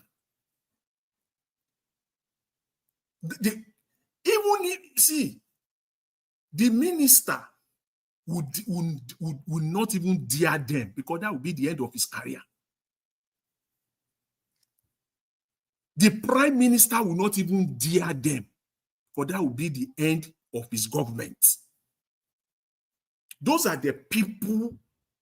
Because the prime minister he doesn't even know who is who in the civil service. He doesn't know who is who. So he cannot just go there and talk anyhow or do anyhow. But in Nigeria, you have criminals in our civil service. That is why, can you imagine 7,000 naira and people are still they are still surviving. And so it is across board in Nigeria. I can talk of 1 or 2 states. Kogi State is one of them. Where they are paying teachers, they are still paying teachers about 20,000 naira and they are surviving. You'll be wondering. Corruption all over the space. That is, they live on they live and breathe on corruption. They have cars. They are living in fine places. You'll be wondering how. That is why the country is not moving forward. And I don't have any choice but to agree, even though I know Nigerian politicians, I don't always agree with them. My antenna is always alert when I'm listening to an average Nigerian politician, because I know that everything that he will be spewing out will be 99% lies. So, but in this case, the governor, He's talking what is already known, the facts that are there, that the governor left 4 million naira. What an aberration. And this same governor is currently a minister. Is currently the minister, a minister of state for defense in Nigeria. You can see that we are doomed. Because how he become a minister is I will leave that, for everyone. Because if they have checked his record, his antecedent, it will not even be close. And we want the country to move forward. It is only in Nigeria that people will be trying to get into the civil service. People that they want to get there. So even if it is level 5, just get in there. And that's it. And go and continue the corruption there. Get embedded into that corruption. And they live there. They don't even want to leave. They will get in there. They will serve there for the next 25, 30 years of their life. They don't leave. All their children will be studying abroad. How?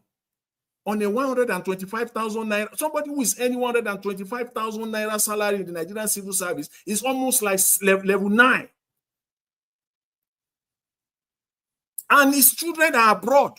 Three children are abroad. 3. How can you square? Where do you want? How do you square that? How?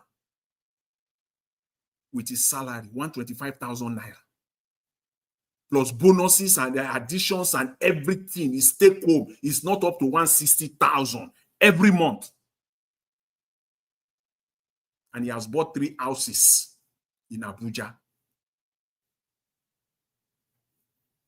Build one in Lagos. 3 children studying abroad.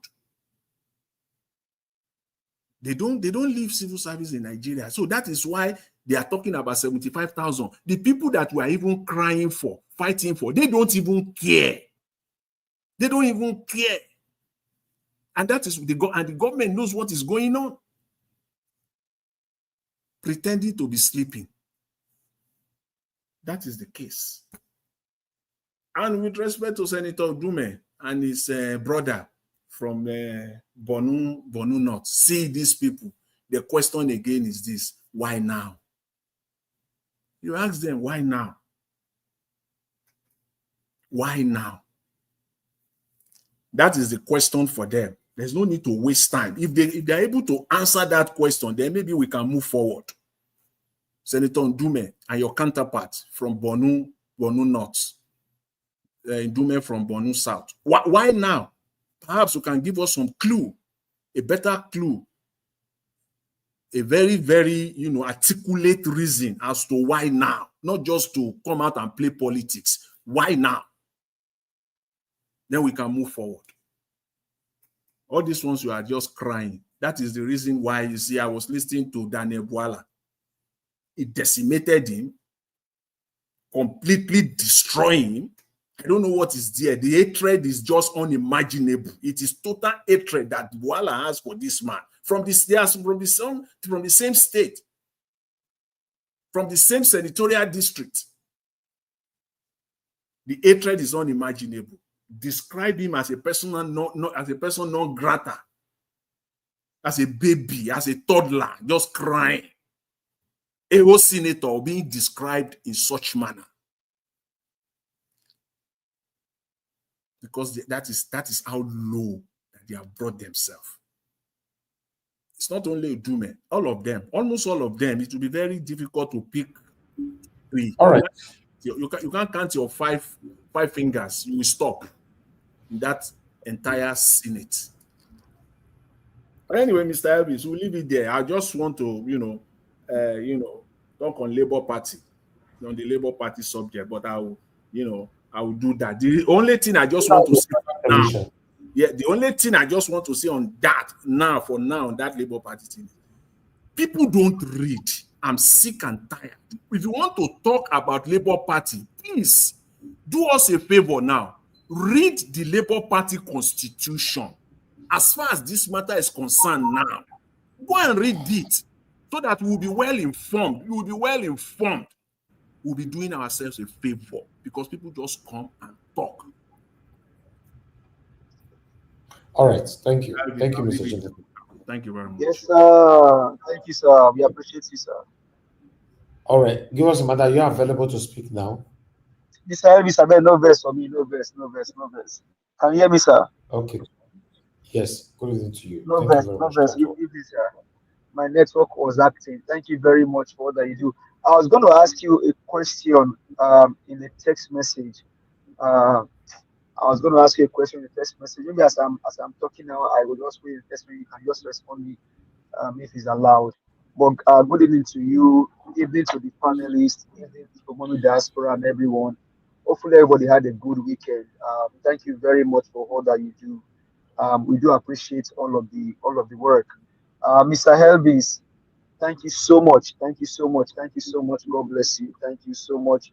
God bless you and keep you strong. God bless you and keep your family, keep all that you do. Bless the work of your hand in Jesus' name. Mommy Diaspora, I pray for you better health, long life, strong and more energy. Mommy Diaspora, thank you very much, man. God keep you strong. Thank you. God bless you, man. Thank you so much. Well, I think from all that we've seen today, let me say this again. For our brother Idris Abdul Karim, thank you very much. Thank you for all that you've been doing. Thank you for all that you continue to do. I mean, in the in those early stage of 90s, maybe thereabouts, and then towards 2000 and all that, these guys and Two-Face Idibia, Daddy Fresh and all of them, I mean, they're the shining light. But I have come to realize that, Mr. Evans, I put something in the private chat, please look and respond to me. I come to realize that the energy with which Mr. Idris Abu Karim keeps going is not relenting. And one thing I took away from what he said in his video is that you cannot be diplomatic about the truth. That word, every time I listen to his to that interview on channels, it just keep ringing on my head. You can never be diplomatic with the truth. You say it as it is. You can never be diplomatic about the truth. So, and I think what we can do for him as a nation is just to continue to appreciate him, to appreciate the work of his hand, and for all that he continues to do for the nation. I think people like this, we need more of them. Mr. Elvis, we have come to realize now that men like you, if we have to get them, we have to work far. And Idris Abdul Karim is just one of them. Imagine what he said about the call for that 200 million naira. He said the person called him and quickly mentioned his name so that you won't catch the person's name. And then they are saying, oh, they are trying to hook him up. And then before you know it, Mr. Abdul Karim was saying, actually. Mr. Abdul Karim, you will never say nonsensical actually. If you are going to say any actually, to be actually on this table, on the platform, on the platter of truth. Thank you so much.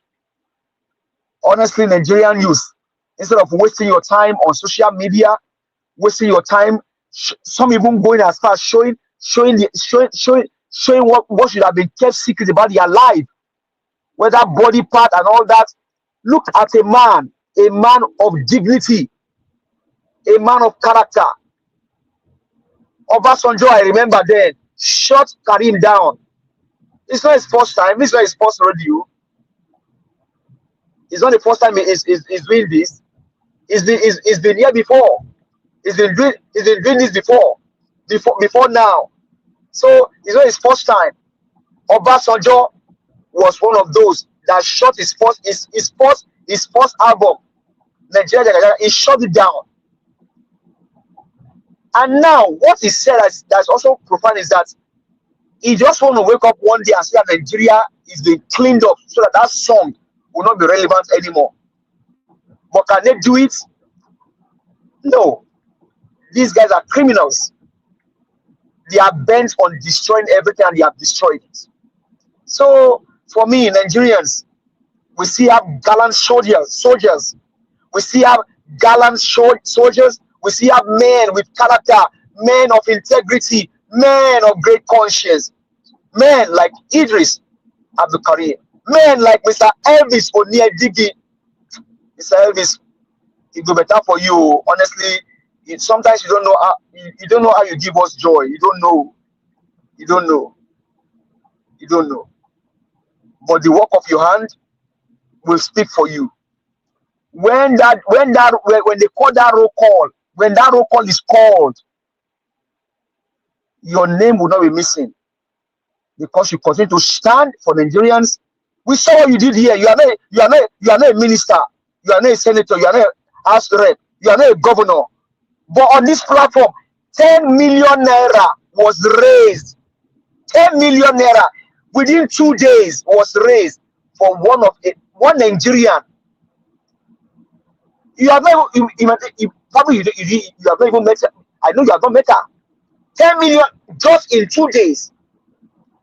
And you see senators stealing money in drones, stealing, looting coffers. God bless you, sir. Now, let's not waste time on Buala and his elder brother. They are birds of the same feather. My only prayer for Nigerians is that may you never in your life go back to your vomit. The kind of suffering that will come to you, that will make you a man of dignity, go and begin to lick the backyard of the person that you spoke against on the platform of truth and begin to lick their hand. It will never happen to you. That is who Buala has become. Buala has become a dog. Indime did not lie. Indime didn't tell lie. Buala is a mega dog. Buala is a mega dog.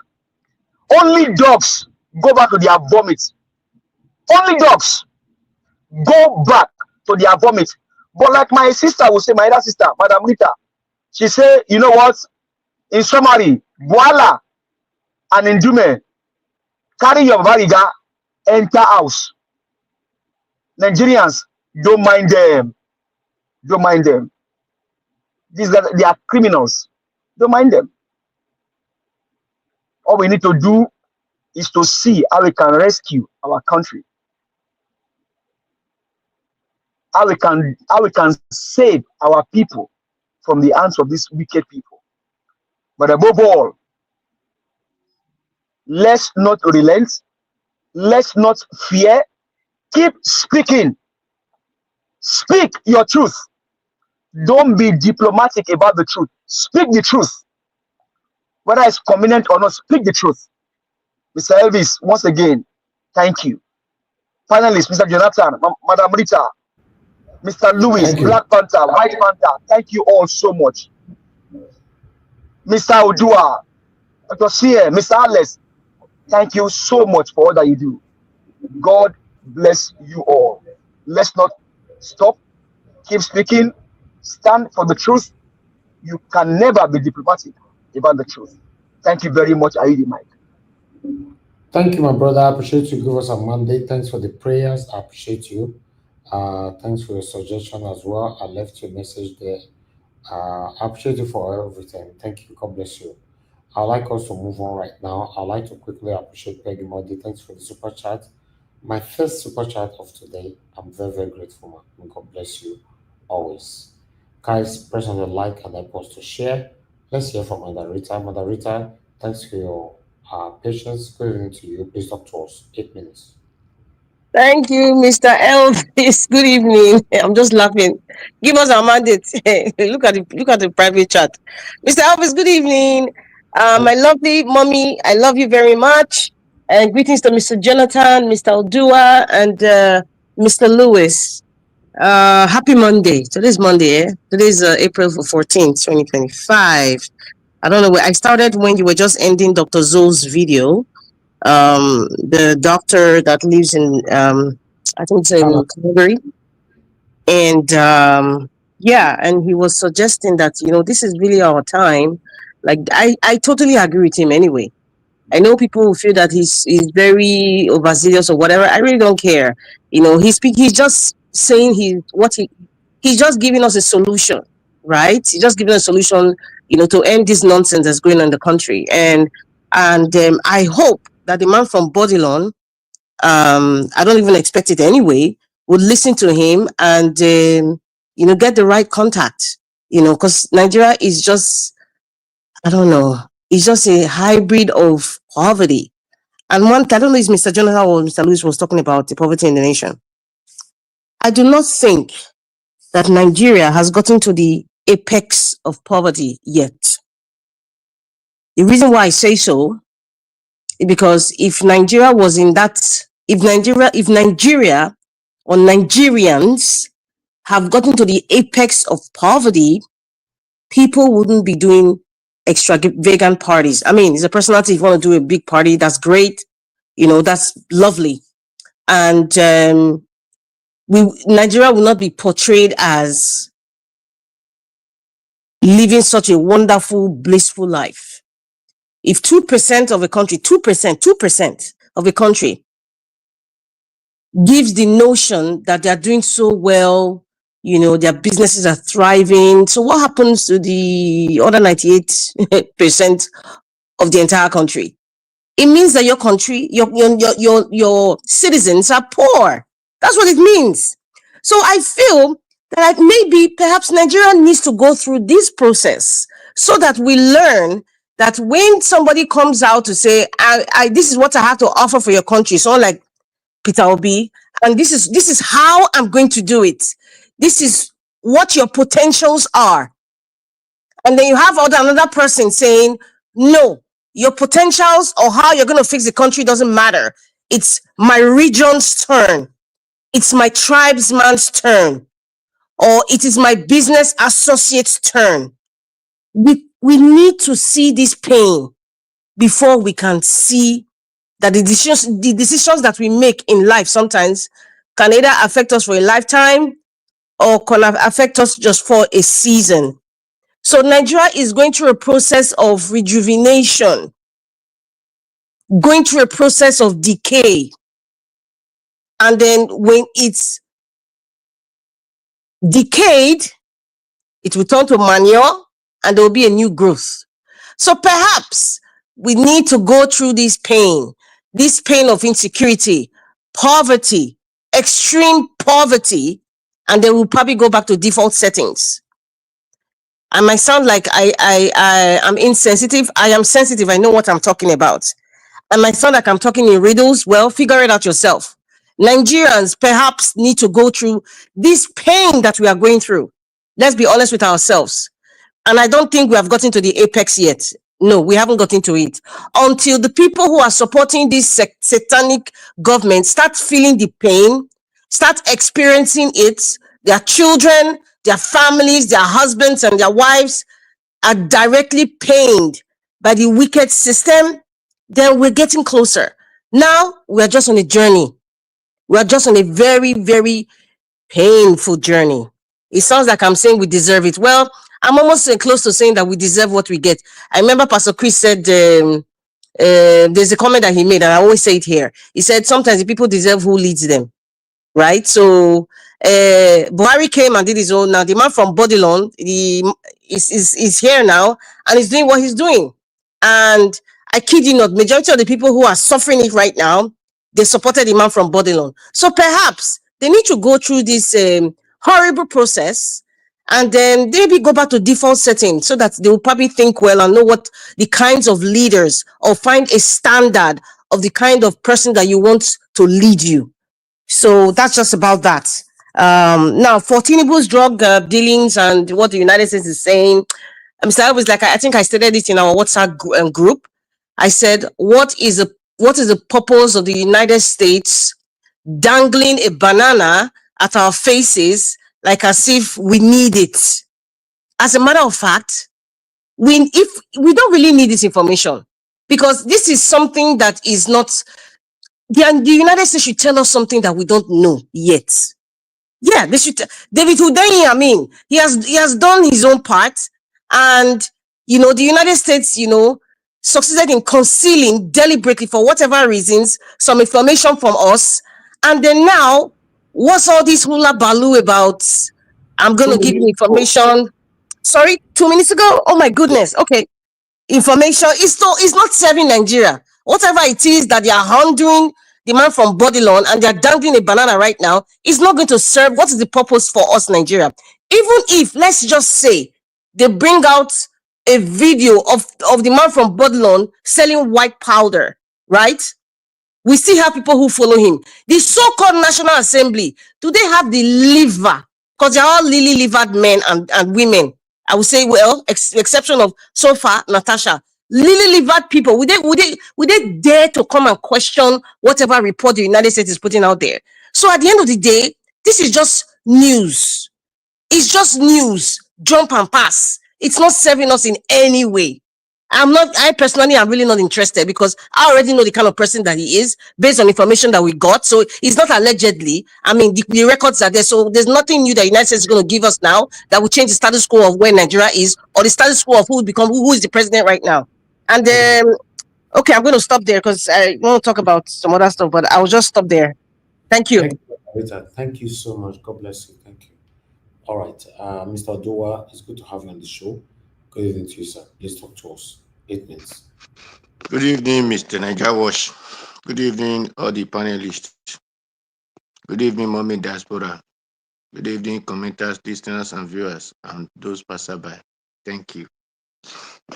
Well, I don't have much to say than to say that means when there is person speaking what you're supposed to say, you don't bother yourself much. Just like what I was saying, the Ansa boy have said that the Igbos, I always say that the Igbos, for me, if I were to be a soldiers or police or whatever from the Easterners, I will go and defend my people. Because if you have money, the purpose of you having money, it is to make use of it. Now, everybody are being marginalized, whether the so-called the ruler of the countries or the so-called majority or the minority, everyone have been marginalized. But the purpose of God blessing you with your brain, with your talent, and with your money is to make use of it. Now, what did this boy said? He said this fight that people are seeing, this is just the beginning. It's going to really come. But the person he did not pity for is the people who have the ability to defend themselves. But they are playing with their own life or playing with the life of their children just because of the sweet and chocolate money that they are getting from the place. Because if not, Nnamdi Kanu raised up this thing and said, these people are coming for us. Let us defend ourselves. It is the same so-called leader in Igbo land that now tag him all different kinds of names that Nnamdi Kanu is in Nigeria jail today. You not support the man that is destroying your farm, destroying your wife, destroying your children. You're not supporting over your child that is crying for help, crying for you to understand that what these people are doing to you is not good. Just because of they will give you a split of the money that they collect from the revenue from your place. Because if not, I really don't see the reason that the Igbo people will set insecurity in their place. Because Ojukwu himself were able to protect his Biafra. Let me use it that way. Was able to protect his Biafra with what he understand that they were able to do in Nsukka University. And today, the Igbos have children in different countries, different schools, even militaries in other foreign lands. But it is today that the people of Igbos are really suffering from the hands of insecurity. So, such people, I don't know where to start pitying them. I don't know where to start or how I will use to pity them. Because you have all the powers, you have all the resources in your hand. It doesn't mean that whatever you will use to protect yourself must come from the oil, the Niger Delta oil, or the seaport in the Lagos. No, if you have it, you have it. So make use of it. I do say it here that if I have money, I will tarot. Some people said, no, it is the people will not let you know. It is because we don't want to do that thing that is painful to us because of our greediness or our failure in the way we think. That is why we will have it and we will be expecting one man from Kafashan to come and do it for us. Like Baba Naja was said yesterday, today, I don't know, one of the video. He said that Dangote can give us light. He has the money, which is true, but he refused to do it. Me, I'm saying if I have the money to put light in my village, I will do. I don't care to know however the light comes, but I will do it. But because we fail to understand, because we fail to do the right thing, that is why we are crying that, hey, this thing is not existing, this thing is not existing. If we know that this thing is what we need, let us do it in our land. Madam Rita, thank you for what you just said. Nigeria is really decaying. But one thing is, people call Nigeria a country. For me, Nigeria was never a country. Because before you have country, people of that land will come in agreement. So what we call Nigeria is a business enterprise or entity of the British and the Dutch who came before them. So the people of Nigeria did not come together and make any agreement that this is how this thing will go and this is go and that is why they are following. No. So we did not have a country. We only have region or ethnicity. That is what is playing. Until we sit down and have a country. For now, Nigeria is not a country. It has never been a country because the people of that land did not come to an agreement and said, when they said they agreed on quota system, why will a country agree that everybody have one head? Why will you agree that me will score 500 while the other one will score 150? And the one that score 150 will not come and be heading me that score 500. Or this one will join soldier, my own will not join. Or if in the state you want to pack 500 people to join police, you want to pack 500 people to join soldier, then you come to my state, you are taking 10, you are taking 2. Because Nigeria is not a country. If it is country, if you are taking 5 in your state, you must take 5 in my state. If you are taking 10 in your state, you must take 10 in my state because that is what country does. They come in agreement. Now, the other houses, they are saying the Easterner did not join military, Nigeria military. If I were to advise them, because they say you can force the horse to the river, you don't force him to drink water. I will have told them to go for the training. Because one thing is, when the time comes, you can't say, I don't know. No. The Easterner, the Southerner, the Westerner, whatever, go for the training, agree to join the military. Once the 6-month training complete, come back to your region. If they want to post you, even though they post you to Zamfara, you don't care. Go back and defend your region. Because you are going for the training just like the way they train their own brothers that they are using to oppress you. After you all have gone through the training, just return back to your region. Should the case anything want to happen, all of you are the same soldiers. But if you did not go for the training, then when something happened, they will call you a rebel against their criminal group. They will not call you a criminal. They will say because you did not go through those process. It's good all of us go through that process, but return back to your region. Because when we are saying they are fighting Boko Haram, who is the Boko Haram and where did Boko Haram come from? The Northerners are using it as opportunity to make sure that they malign the certain people. That is why whenever the people that Goodluck Jonathan, that joined the military in time of Goodluck Jonathan, what did they do to them in Maiduguri? What do they do to them in Sabisa Forest? They make sure they wipe all of them off. The only answer name you will hear among them will be the Middle Belt.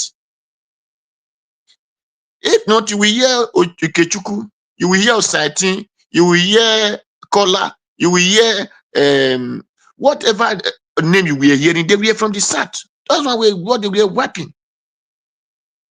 So it is the mentality now for you to know, okay, let all of us go to the same training, but after training, we have to go and defend our land. Then if that time they want the war to break out, let them break out, because you are the same Nigerian soldier like them. So, but when you did not use sense, that is why you will never want to join the soldier and oppress your own people. That is where our people get the failure from their mind, from their brain. They don't think very well. That moment I'm not a soldier, I can now oppress my people. You are not going there to join soldier to come and oppress your people. You are going there to join soldier to come and defend your people. So the South, the East, and the West, go and join. Make sure you join. Go for the 6-month training. Then return back to your land. That would be my advice to you all.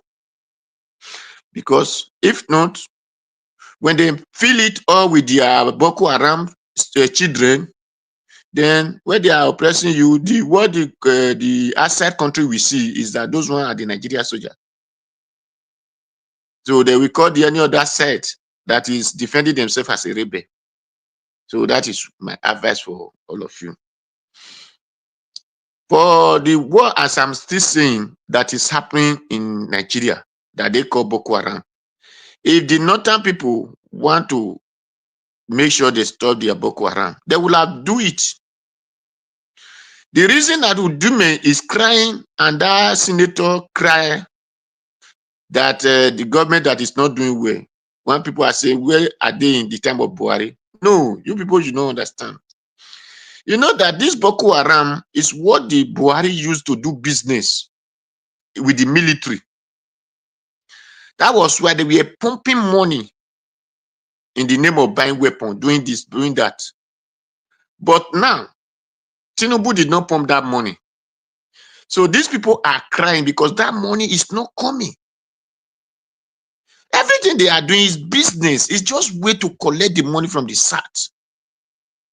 If this money that you people are seeing that is coming from oil as a revenue to Nigeria, if it is coming from the north, this fight that you are hearing will have not be existing. It will have not be there because they know that they hold the key of the money, everything belongs to them. But because this money is coming from the South, so they have to create chaos in their side so that you will not be pumping the money. Because if you check who we had police, you will see it is them, who had soldier, who had navy, who had air force, everything was from them in the time of Buhari. So they were really collecting the money, locating the money there, accumulating it, make sure. So all of them were enjoying it. But now Tinubu came and now dissolved those things. Those money is no longer, since they said they are doing Boko Haram, they are doing this now. Tinubu have not put any allocation to them, have not sent any money to them. So all of them are crying because they are no longer receiving that money. So those are the things. When people are saying where we are they were all the same enjoying the money time of Buhari. So thank you, Mr. Najawash. Thank you very much. Mr. Doa, thank you, sir. Thank you very much for your submission. I appreciate it, sir. Prince Collins, are you there, sir? Hello, Mr. Najawash. Okay, thank you, sir. Thanks for joining us today. Please talk to us. You have 8 minutes. Good evening to you, sir.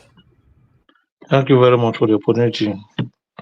Thank you for what you're doing. It's a pity that most time I can't join, but I've always been in the background, as a spectator. We're all doing well. It is well with us. Yeah, it's a pity.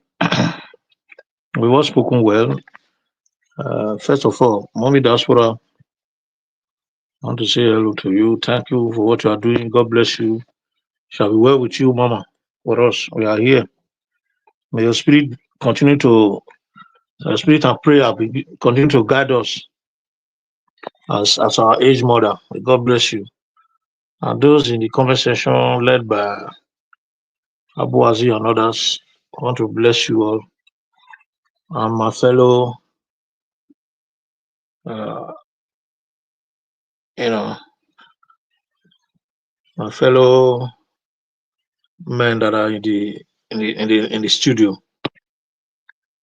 Yeah, specifically the only strong woman among us, Sister Rita, God bless you. Yeah, that's what it is. I just want to, contribute a bit. There's no end to all this nonsense. For me, Nigeria can never learn any lesson. We are saying that Nigeria, maybe when things get worse, Nigeria is going to learn a lesson.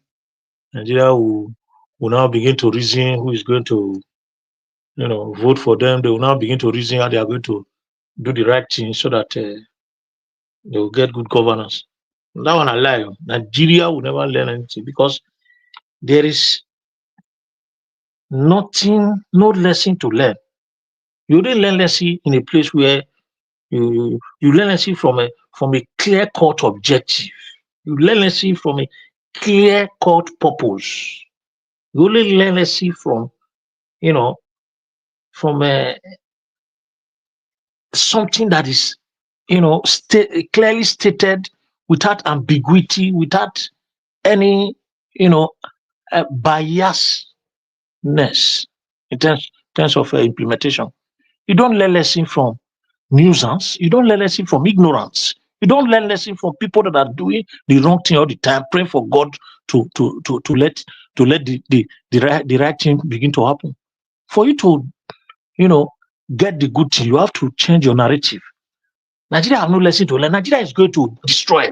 That is not. It's not my. I've seen this long time ago. I saw this 15 years ago. Nigeria is going to go down because it is very clear that we are not one. You only progress when there is what is called teamwork in any institution, no matter how small it is. Is the smallest institution is the family, a unit family, a nuclear family. There might be family of 6, family of 12, family of 15, depending on the capacity of the parents. Teamwork lead to progress. Even a unit family, if they are not together, there is always disaster. Not to talk of a nation like Nigeria, not to talk of a state like Edo or Lagos or Port Harcourt or Kaduna or Sokoto. Nigeria is going to destroy because there's no unity. People are just doing whatever they are doing. Look at Boala. I was just listening to Boala today. I was ashamed of myself to see this kind of people leading us. If you listen to Boala, you see Boala was just misbehaving in an interview. He was attacking messengers instead of attacking the message. When they ask him question, you go and attack the person that has spoken. That is Nigeria for you. They have no clear-cut objective. They are all constituting nuisance here and there. They don't know what they are doing. In a nation like that, you can never get it right. And first of all, Nigeria is not one. It is clear to everyone that Nigeria is not one. For Nigeria to survive, for me, recently I've seen that for Nigeria to survive, maybe it has to break into 4 or 5 countries. It has to be 4, 5, 6 nations. Because The ethnic problem is too much. The ethnic problem and religious issue is a big issue in Nigeria. There is no country that will survive in such a situation without disintegration. What Nigeria needs is total disintegration. This name Nigeria should be wiped out. It's not, nothing is happening there. And what we are going to pray for is that it should happen in a way that it will be a kind of short revolution, and solution will come immediately. Otherwise, a nation like Nigeria is going to be forgotten. And it's going to look like what is happening in Libya right now. Because once it starts happening, the Western world and other parts of the world are going to, come into it and give us more division, the more, and sponsor irregularities, and will become permanently deserted. That's what is going to happen. We are going to be permanently, it's going to be a total fiasco because we are not ready. We are not ready. Look at what is happening. Nothing is going on. We are not ready. Nigerian leader decided that the people must live in darkness. You see, somebody was saying that Dangote cannot. I was not here when Nigeria was said Dangote, he can give us a light. Actually, yeah, Dangote can give the whole Nigeria a light, but it's not his duty to give us light. Why should he come and start giving us light? It's not his duty. We have a government. Nigeria is richer than Dangote 10 times. Not even 10 times, 100 times. The country is so rich. Why should not Dangote come and give us light? They will kill him. If he start planning for that light, they will buy him. Let me not use the word because of the studio. They will buy Dangote. If he make attempt to give even half of Nigeria light, they will buy him, because the darkness that we are is a deliberate action. Nigerian leaders decided that the people must live in darkness. It is for the purpose of blindfolding us. It is for the purpose of keeping us away from civilization, truth, and the light. It is the purpose of keeping us away from exposure. If you have no light, if you have no power, you can't innovate. Your power of innovation is down. If you don't have access to power, you can't. There's empowerment is zero. So they deliberately kept us there so that they can use us the way they like. If Nigeria get light in 6 years, Nigeria will look like a paradise. Crime will reduce by 50% without anybody doing anything about it. Why? Because light and darkness, they are directly opposite the same thing. I said, God created the world, and he said, let there be light, and there was light, and that's the light that we are using today. The sun. In the night, we have moon. So why are we saying that Nigeria will go nowhere if these solutions are not solved? Let me stop. I have other things to say, but there's no time for us to discuss it. Thank you very much, Mr. Nigeria. Nigeria is going down until we change the narrative of what we are doing. We are going nowhere. Nowhere. Whether military recruitment or whatever, they will recruit Satanas and go and kill them with that Boko Haram. Boko Haram issue is a very serious issue. It's a serious business. They shouldn't recruit anybody. They should go and recruit their people to fight their war. Thank you very much. Thank you. That was a powerful submission, Mr. Prince. Thank you, sir. God bless you. Please talk to us. Black Panther, you are the last. I'll come back to you shortly. Abdul Malik, it's good to have you on the show. Good evening to you, sir. Please talk to us. Yeah, good evening, Mr. Nigeria Watch. Good evening, everybody in the panel. Good evening, Nigerian. You see, a court order FBI to release Tinubu drug case. There is nothing new. I believe you guys should remember past, which is Biden regime. There is something came up like this, right? What result did we get? There is nothing. Those people, Western world in America, they are hypocrite. When they say something in your front, they will come to back and do another thing. They are hypocrite. They don't see what they are saying. Because I remember in the John Biden regime, there is something like this come up, but we don't get any result, right? Apart from that, Atiku, when was tribunal case, 2020 presidential election, Atiku went to USA and he tried to verify everything about the case, right? What did we get in our judiciary? There is nothing will come out there. For me, it's just like joke. They don't want to use that one to distract people. That is what I see. They don't serious. You see, in Nigeria, the country is just mixed up because we cannot get it right. Many things is happening in that country, which is abnormal. I don't know how we get it right. The country today, I see no reason why a country like Nigeria, where people are buying, but the government, we have government, although they don't care. Okay, what are the citizens, which is the masses, what are they doing there? You see, once somebody buy today, 2 buy tomorrow, next tomorrow 50 buy, right? But you guys are still there looking. Why can't you go for peaceful protest? Because it may reach you tomorrow, even you that you feel like you have saved. Tomorrow you may buy. Yeah, because there is insecurity everywhere in the country. Somebody is buying, but the government, they don't even care. Both the state and the federal. They are looking people going down every day, every blessed day. They don't even care to do something to even somebody buy. They don't even come to condone the people. As is it a country?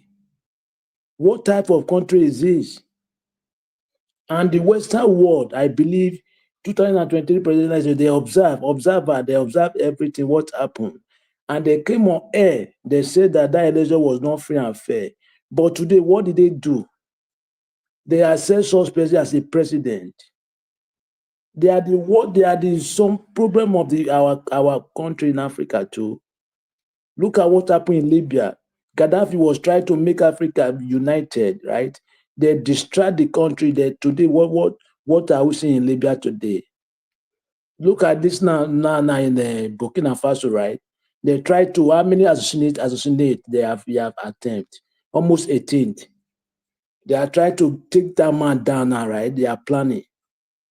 They don't want Africa to good. And Africa, we are stupid.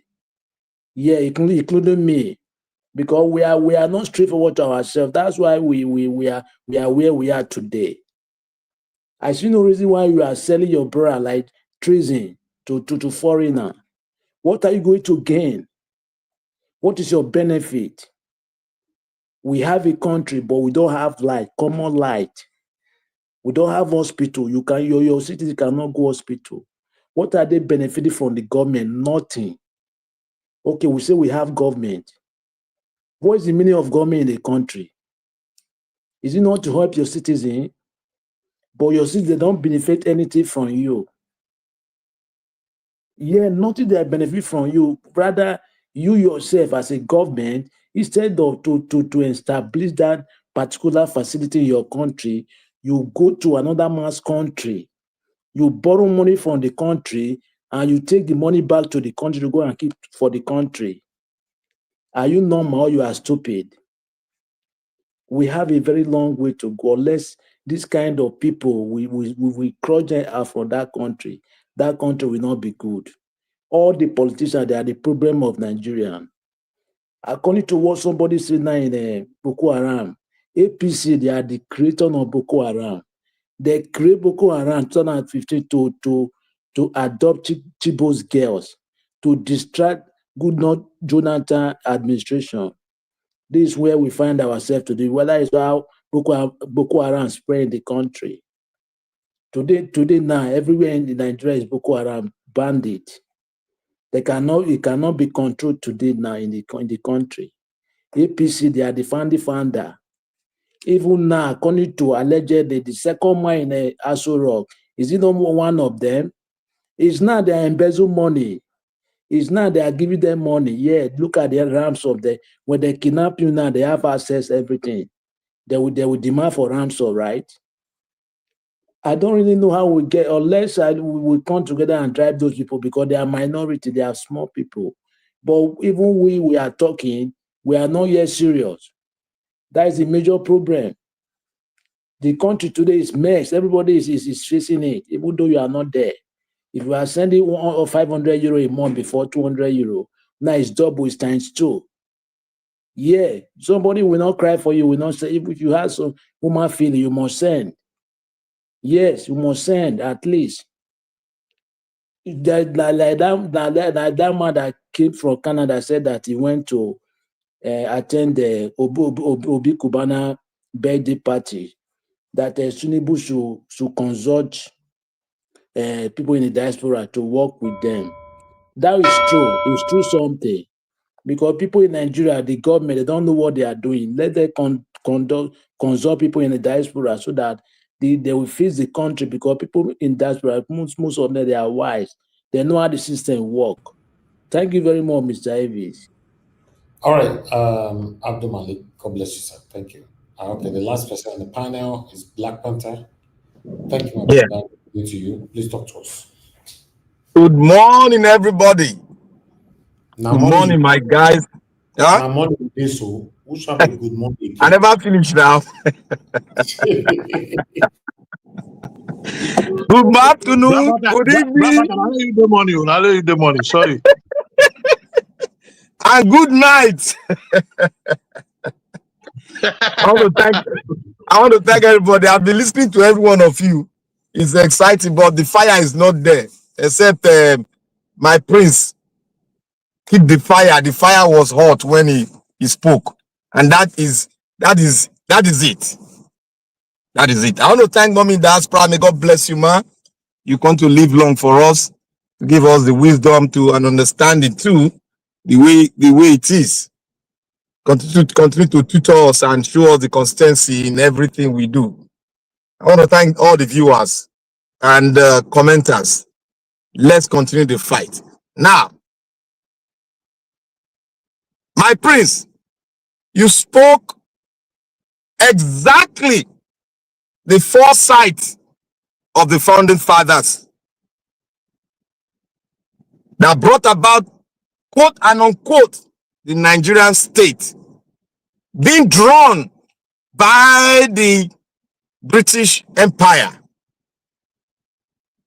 Like I said before, I am not speaking out of what I learned only in school, but I'm speaking apart from what I learned in school. I'm applying the wisdom of our forefathers that I've learned from them. I'm putting it together to see the future. Is it bright or is it going to be tough? But I see the future that will be very thick with thick cloud. That's what I see. This Nigeria, quote and unquote, that was given to us by the British, it must die. You people don't understand what I've said. I said this republic is gone. You must understand the wisdom behind what I've spoken. You see, all the shenanigans Buala and Co are doing, these are just the macabre dance exhibited by those that eat from the crumbs of the master's table. They are the people that dance to make the charade beautiful to the politicians. They are begging to survive. That is why they are partaking of the evil that we see today. What will it profit Buala to come to a state where evil is perpetrated? What will it profit him to participate in the perpetrating and deception of the so-called every tribes of this colony that we are, quote and unquote, the Nigerian state? The man that was interviewed about the shenanigans that came, that the lawyer that was interviewed about the shenanigans that is happening in Rivers State, was even clamoring on the Constitution. I beg to ask him, as a lawyer of high esteem, which Constitution? Who gave you the Constitution?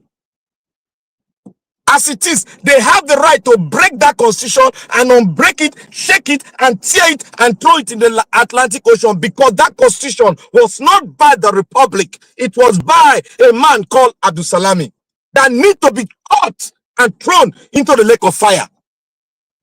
He is the trouble of what we are having today. And God will pay him back an generation with full coins of what they gave to us. This is the cause of the Nigerian state. I can remember when we're arguing about the kind of system we were practicing before. Somebody came here and said that system was bad. Oh, blah, blah, blah, blah, blah, because he's a nepios. He lack understanding of wisdom. And he does not know the geopolitics behind it. He does not understand the system very well. That is why he's saying democracy is the best system. Oh, why? Because we have freedom of rights. Who told you you cannot have freedom of right in other system of government that will suit you and your tradition? I said one thing. I said if we are creating the constitution, we should put our traditional, we should put a role to our traditional leaders. And that has been proven. My Oba went out to do the needful as a former diplomat to seek for people, companies that will come into Edo State.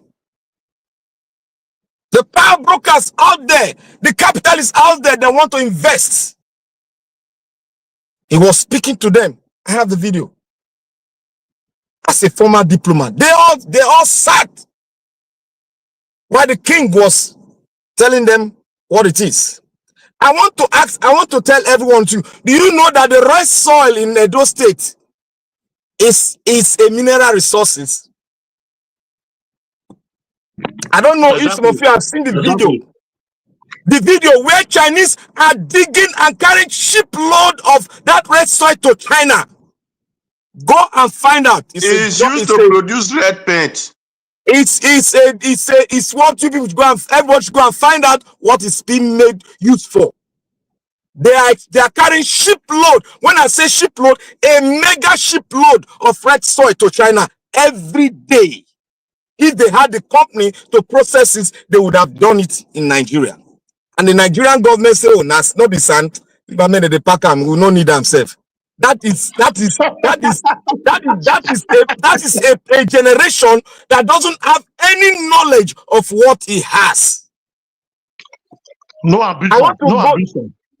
I want to go to this adage that I put. I said Nigeria is like a seed. That when you have to plant it, and when you plant it, it has to decay in that soil and has to start growing. Nigeria has to die for we to have a country. And that is why I say Oga Prince has really spelled it out point blank.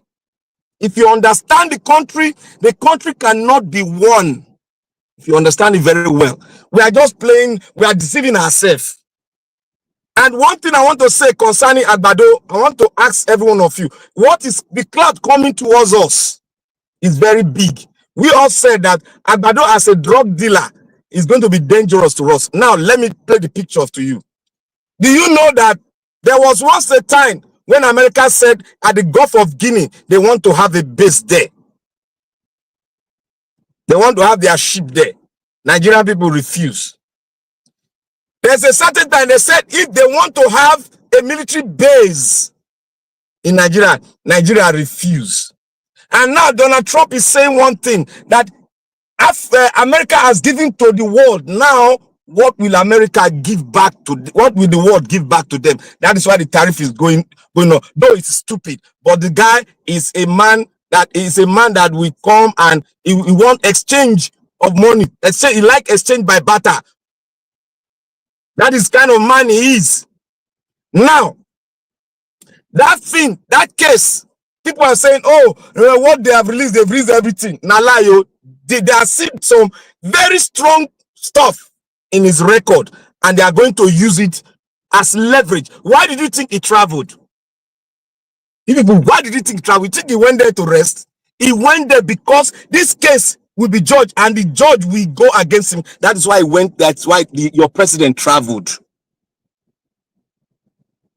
From there, he will know how to do the connection.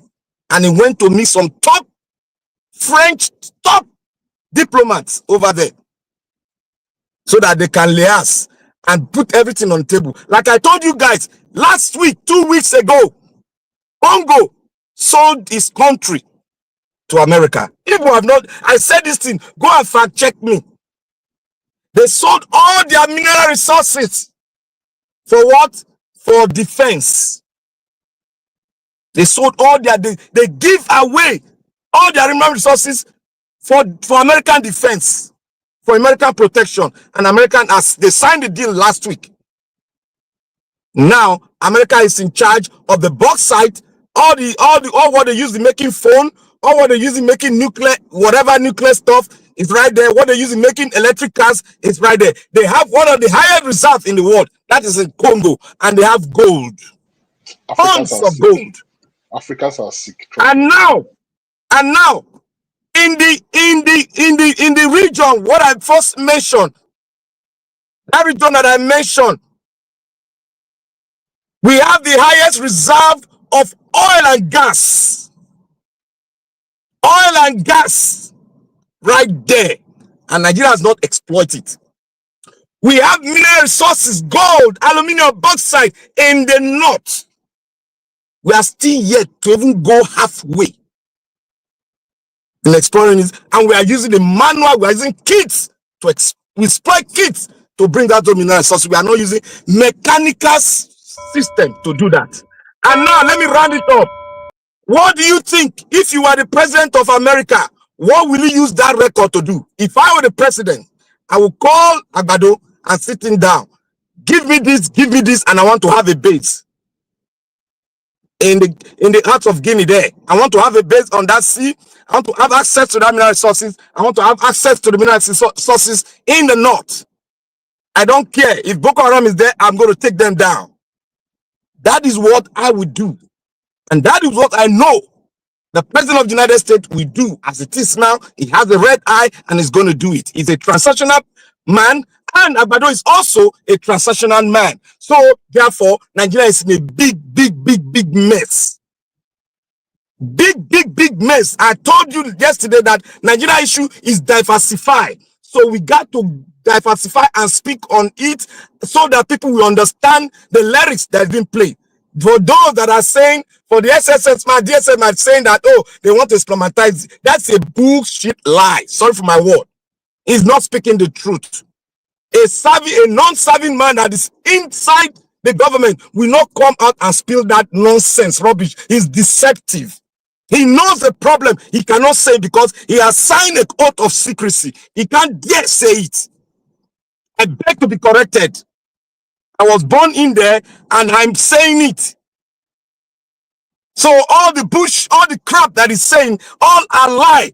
If you want to Islamatize Nigeria, if you want to go live away, let the military strike, let them Islamatize, if it's possible. You think Nigeria is as a whole? Countries are not looking at Nigeria. You want to do that? There's so many interests here.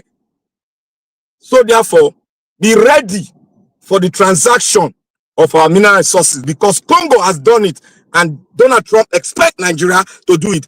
That side where the oil is there is going for it. Whether you like it or not, it's going to have a base, except there's a change of plan. I rest my case. All right, Black Panther, thank you very much, my brother. I appreciate you. Thank you. I appreciate every one of you. Thanks for your time with us today.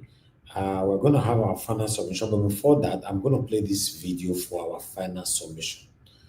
You know, a girl cried out from outside Nigeria, but I'd like us to quickly listen to this video here.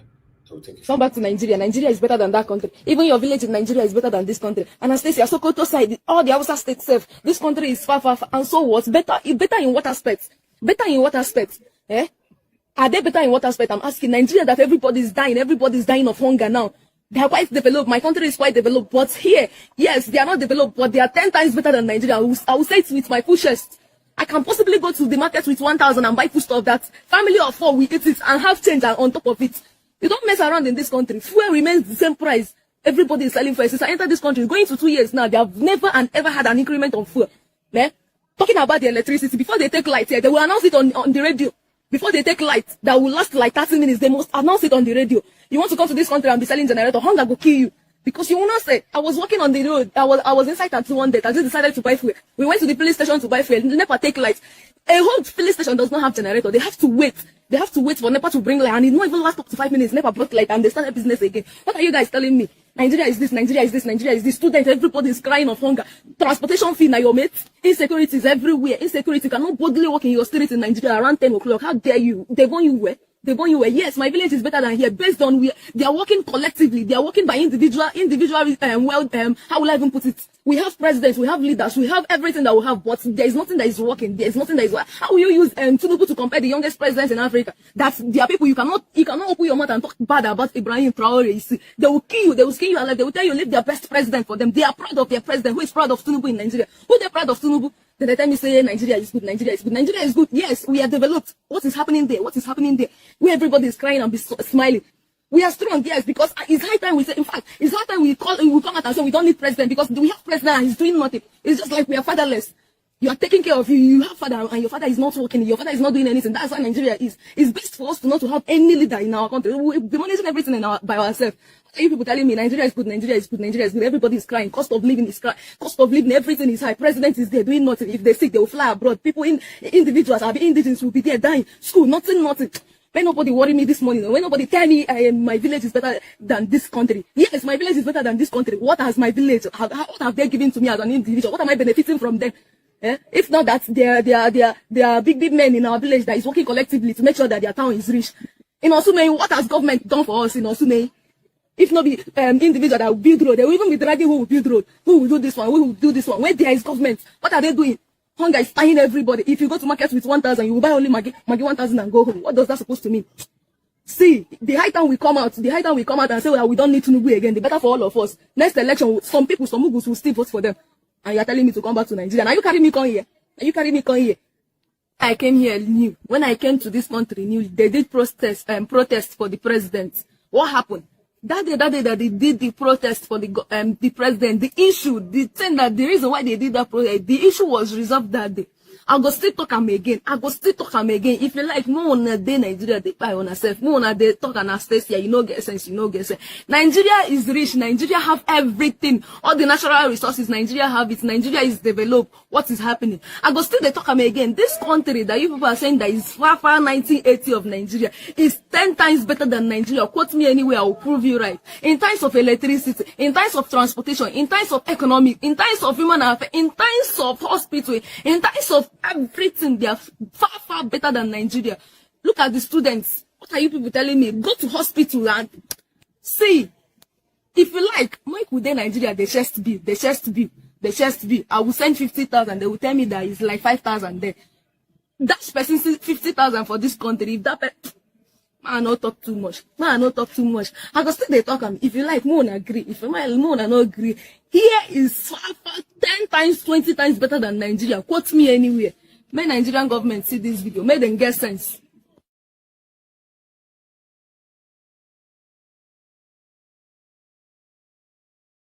It's very sad seeing that Nigeria they can't compare with Ivory Coast and all that now. See where we deal for this country, Nigeria. Very, very sad. Okay, now that one Ivory Coast, Abi? Yes, now you know, see Papa there. You know.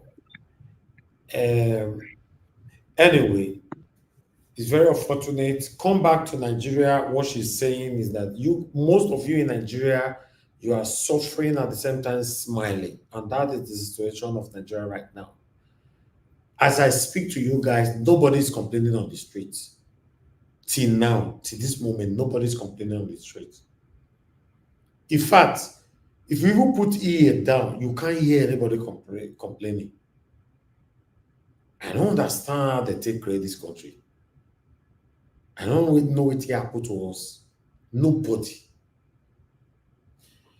Let's have our final submission to 2 minutes. I appreciate you all.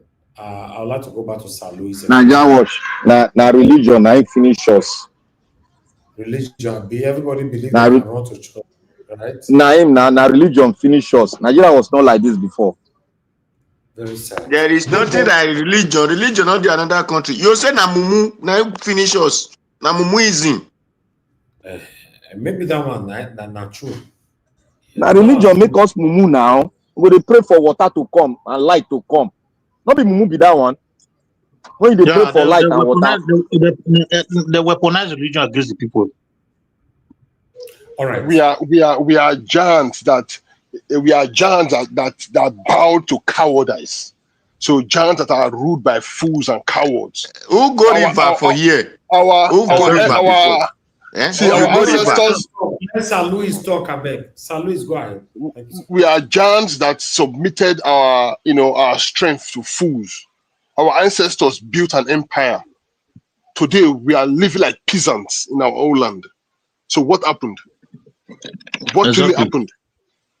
We were known as, according to history, this is not what was written by, because some of the books, why people are marveled over the ancient Benin Empire was that most of the things written by most of the books you see about Benin Empire were not written by the Benin. Some of them were written by the Europeans who had the counter centuries ago.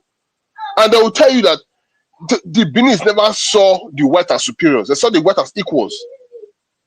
These were people who were civilized in their own way, and they were able to form a system for themselves. So the invasion just happened, and the invasion reduced the people, and because they were amalgamated, they were, and everything. I've sat down to actually look at what really happened to Nigeria after the the invasion and the amalgamation. What really happened to Edo people? They became a sleepy giant. Now we different different ethnic groups are belongs to them. It's what I tell you, belong. It's no longer a country where we all come together to say one Nigeria should be all Nigerian. All Nigerians should be one Nigerian. But no, it's not a country where everybody wants to fight for himself. No problem. We have been the one fighting for one Nigeria, because I know when we had our own referendum in 1963 that gave birth to the Midwestern region, I can tell you how Oba Akenzwa went round to different parts of the Midwest, as it were, to campaign that we should all come together. Because what happened? The colonial masters perfected a divide and rule system which was used in the South-South. Look at the judge. The South-South are so divided against themselves. Look at Edo State. Just one state and a extreme level of division and bitterness. This will tell you we are Isha, we are not Benin, we are this. Just one state. How? It wasn't like that before. So if we're going to actually come together to say we want to build our land, first thing we must have first is common sense. Because I believe common sense was thrown away, it was flushed down the toilet. We need to bring back common sense before we can begin to think about ourselves. Because there's no way, they said a house divided against itself cannot stand. Right now, Nigeria is not a country. Everybody must fight for their region. Thank you. All right. Thank you so much, Sir Louis. God bless you, sir. Thank you. Mr. Jonathan, please, your 2 minutes.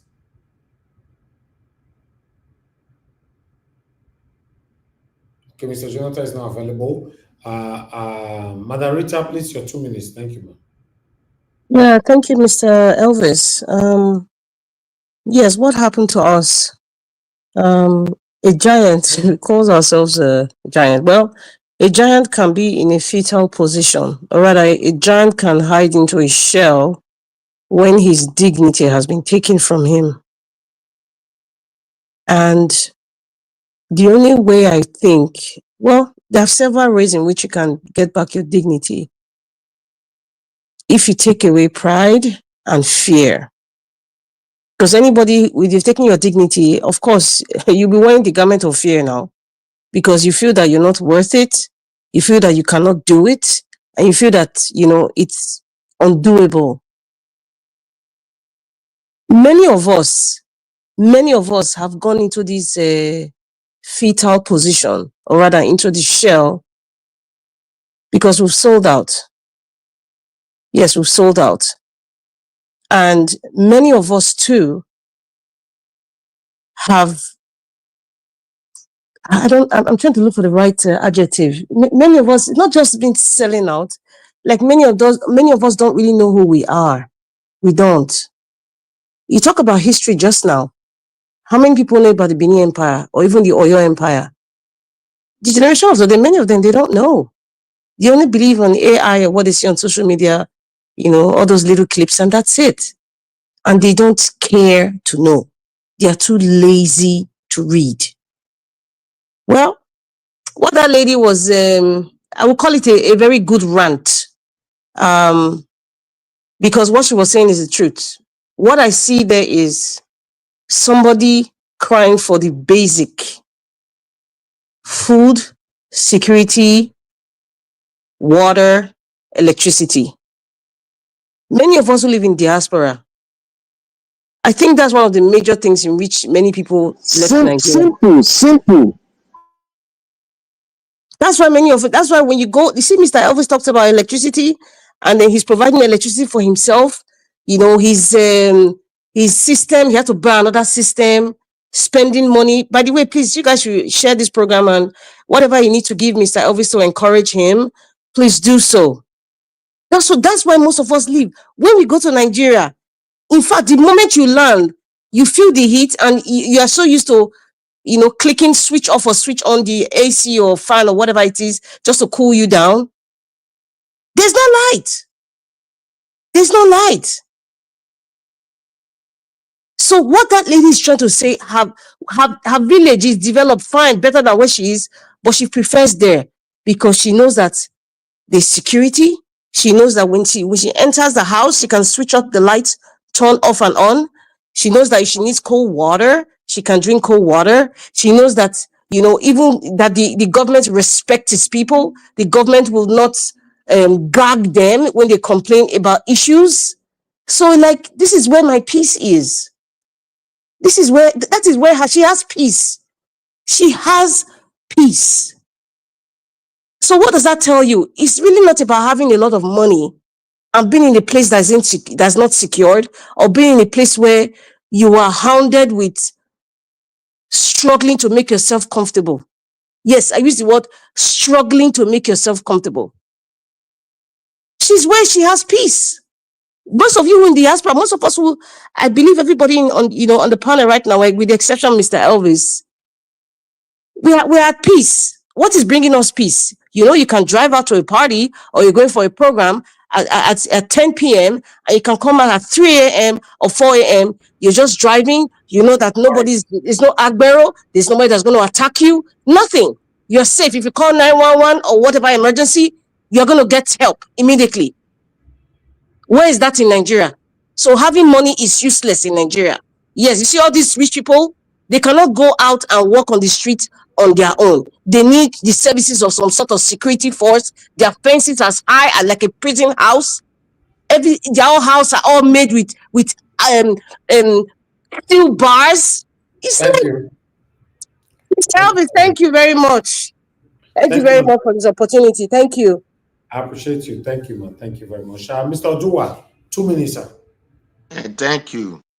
Baba Prince Collis, you see, this is why Nigeria will never go forward.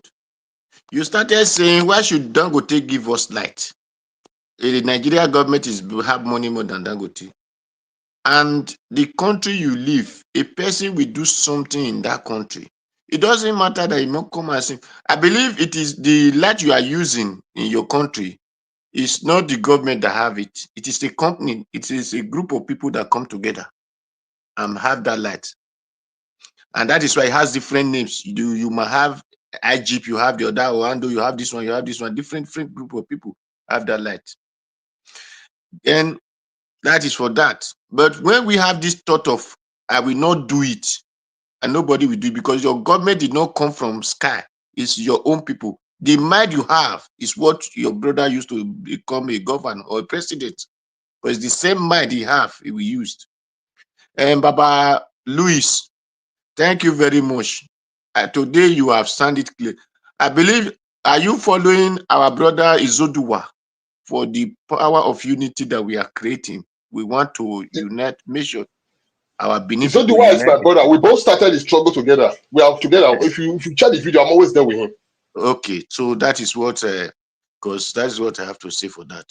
So thank you, because I have 2 minutes now. I cannot say much. Thank you very much. Thank you, Mr. Najawash, so that, because since it's 2 minutes, thank you.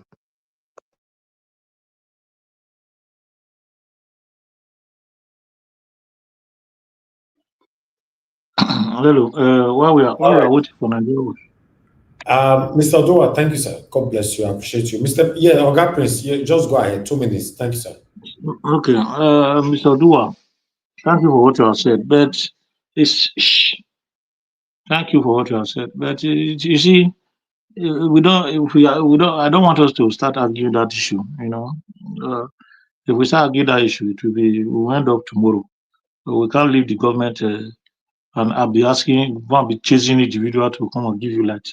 That's not his duty. If he decide to do it, so be it. You can't force him to do it. It's not his duty. You can't. What is Soto Ayazu, Supo Ayazu Woto? That is the truth. You cannot leave the head of tradition and go and start fighting with the people, the entourage. You see, we should call a spade the spade. It's not the purpose of any rich man to give us light. If they decide to do it, yes, it's their decision, but it's not their duty. That's what I'm trying to let you know. So it's the duty of the government to provide security, and one important part of security is light. I've said it several times. Until we have light, we are not going anywhere. You see, talking about Nigeria right now, Nigeria government is nothing. They are doing nothing right now. If we talk about light, we are independent, just as Nigeria was saying that is struggling to have it. Water, the same thing, we struggle to have people sing their ball. So we are independent. Nigeria is not giving us water. They are not giving us roads. We grade our roads before we build our house. They don't lay pipe-borne water for us to have access to water. We provide these things privately. You know, people then talk about security. We do it ourselves. Nigeria has nothing they are doing for us. Talk about job. We provide job for ourselves. Imagine Edo State, for instance. Edo State is about 3.something million, if I'm not mistaken, and it's only 100,000 that are working, which is just less than 10% of the total population. That is a total fiasco. So you cannot say what is the government doing? Government is not doing anything. Look at healthcare. Healthcare has been hijacked by the professionals. They are not the role models of healthcare. If you have no money, you cannot access health. You just die for nothing. Is that a nation? Then now we are not asking the private people to come and use their money to build. If the private people give you light, you can't even pay. So what is the government not doing? So the government should just go away. That is why we are talking about disintegration, total disintegration. Nothing is working. So is it for them to go there and go and exploit the money and put it in their own pocket? No, they should perform their duty. That girl speaking from Ivory Coast, she's speaking the truth. People just need basic amenities to relax, to be able to think properly. If you don't have all these basic amenities, you can't reason well. And that's the situation that Nigerian leaders are putting us all the time, so that they'll be able to exploit our resources and send it abroad, which is absolute foolishness. They cannot exploit their own land and send it to foreigners that have come to conquer them and get their independence. At the same time, they are returning the resources back to them. That's absolute foolishness. It has to do with ignorance of the highest order. So talking about religion, we are all Christians, but religion has made us to lost our dignity, just as Sister Rita said. Religion has made us to lost who we are. Thank you very much, Mr. Najawas. It's so annoying. Thank you. Oga Prince, your energy this evening, we not can understand the deal. Now the thing we need be that now. It's not the vex. No, this evening, if first and second submission, all of the OBS get now vote for Tinubu and the satanic people who don't rule Nigeria. It's so annoying, my brother. God bless you. Including Adeboye and all that. They don't collect. All right. Abim Iblaseme can see have some satanic traditional rulers join for that submission. Wow. Anyway, thank you, Oga Prince Collins. We'll quickly hear from Oga Abdul Malik, then finally Black Panther. Abdul Malik, sir, your 2 minutes. Yeah, good evening once again, Mr. Avis. Let's be realistic in this place.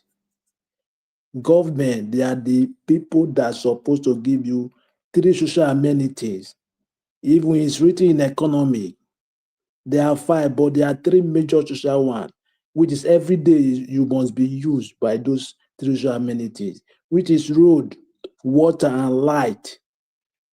Government, they are the ones supposed to provide those things. It's not by for private individual will provide this, unless you have contract with government. What are the other 2 is school and hospital. They're supposed to provide those things for their citizens. That makes a country. Look at what happened last time in Lagos. Because somebody is going to have a bed in the hospital just to deposit 500,000. That is how he lost her life with a baby. What are the government doing? Because it's going to private hospital. If it is government, you don't supposed to cost in that way. You will reduce. Yes. What are the government doing in the country? The money that are supposed to use to fix those facilities, they will take them to abroad to go and save there, to go and steal the money to buy their own private house, private jet.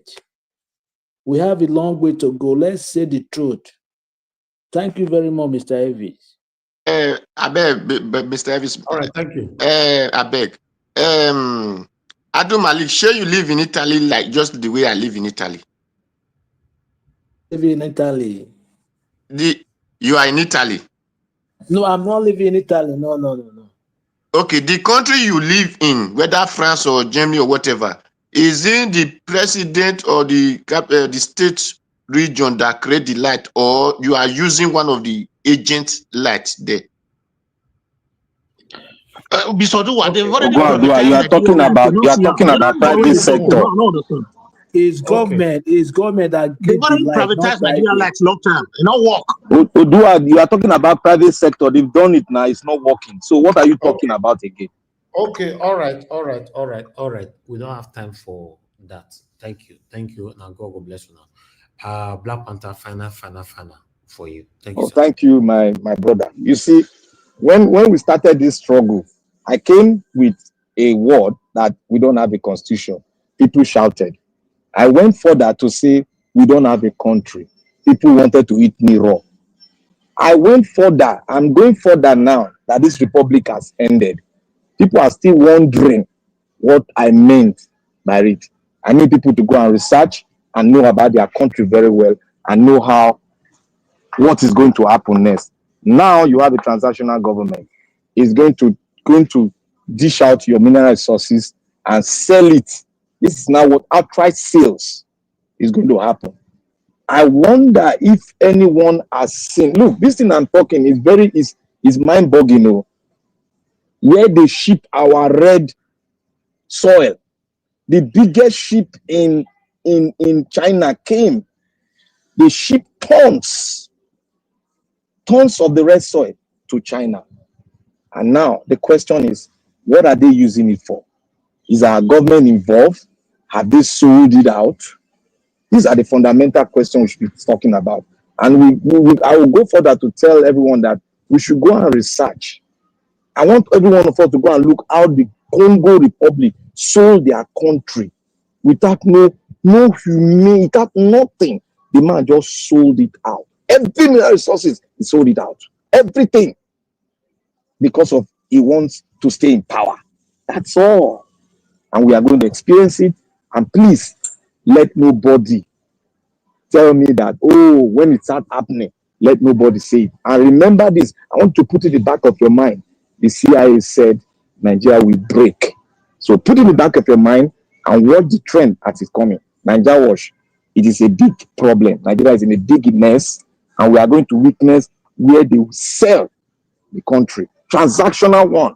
People will see it, and it's going to happen. And nothing we can do, but that transaction has to take place. Because I know we don't have a country, and Nigeria need to go before a new country will come and a new name will be established. And mind you, we might not be together. If you divide Nigeria into two, we will still have the highest population. It can be 120 million on south, it can be 150 million in the north. We still have the population that can foster, that can determine the economic situation of Africa. So therefore, we might not be together, because I can see that prophecy coming to pass. If that transaction go on and they have a base in the Gulf of Guinea, we are done. Thank you, Nigeria Watch. All right. Thank you very much, everyone. I appreciate you all. Black Panther, thank you very much, my brother, for that time. 4 hours, 27 minutes. Yes, nobody should remind me saying I may use 2 hours for a side. I already know. Before Black Panther begin, they remind me of that. I already know. Thank you. I appreciate you all, my people. God bless you now. Thank you very much, everyone who came into the panel today. Thank you, Augusta Louis, Mr. Jonathan, Madam Rita, Mr. Odua. Thank you, Prince Collins. Thank you, my people. Black Panther. Then give us a mandate. God bless you all. And the only super chat I got today from Madam Peggy Modi. Thank you very much, man. I'm very, very grateful. My people write down in the comment section, mother of all mommy diaspora. Thank you very much, mommy, for all that you do. I appreciate you always. Thanks for always being there. Thank you, Abu Azi. Thank you, Mr. Johnson Emmanuel, Peggy Modi once again. Ifo, Love Manduka, Oyi Desmond. Thank you, Beck Mark. Thank you so much, my people. I appreciate you all. Thank you very much, Stella Afini. I can see you right there in the beauty today. Thank you for your time with us. I appreciate all my people. Please do your part by pressing on the like button before you leave.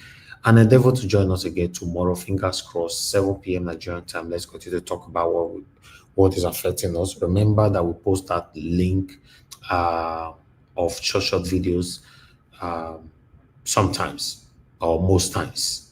Maybe most times is better than sometimes, most times. So subscribe to our channel and hit the notification bell in case this happens so that you will not miss out.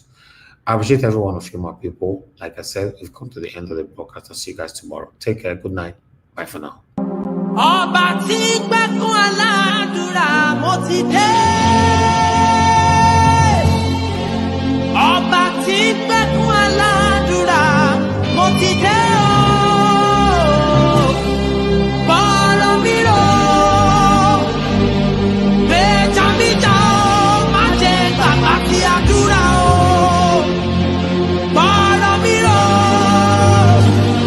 bẹ́jà mi jà o, má jẹ́ gbàgbà tí àdúrà o. Ọba tí gbẹ́kún aládùúrà mo ti dé. Ọba tí gbẹ́kún aládùúrà mo ti dé o.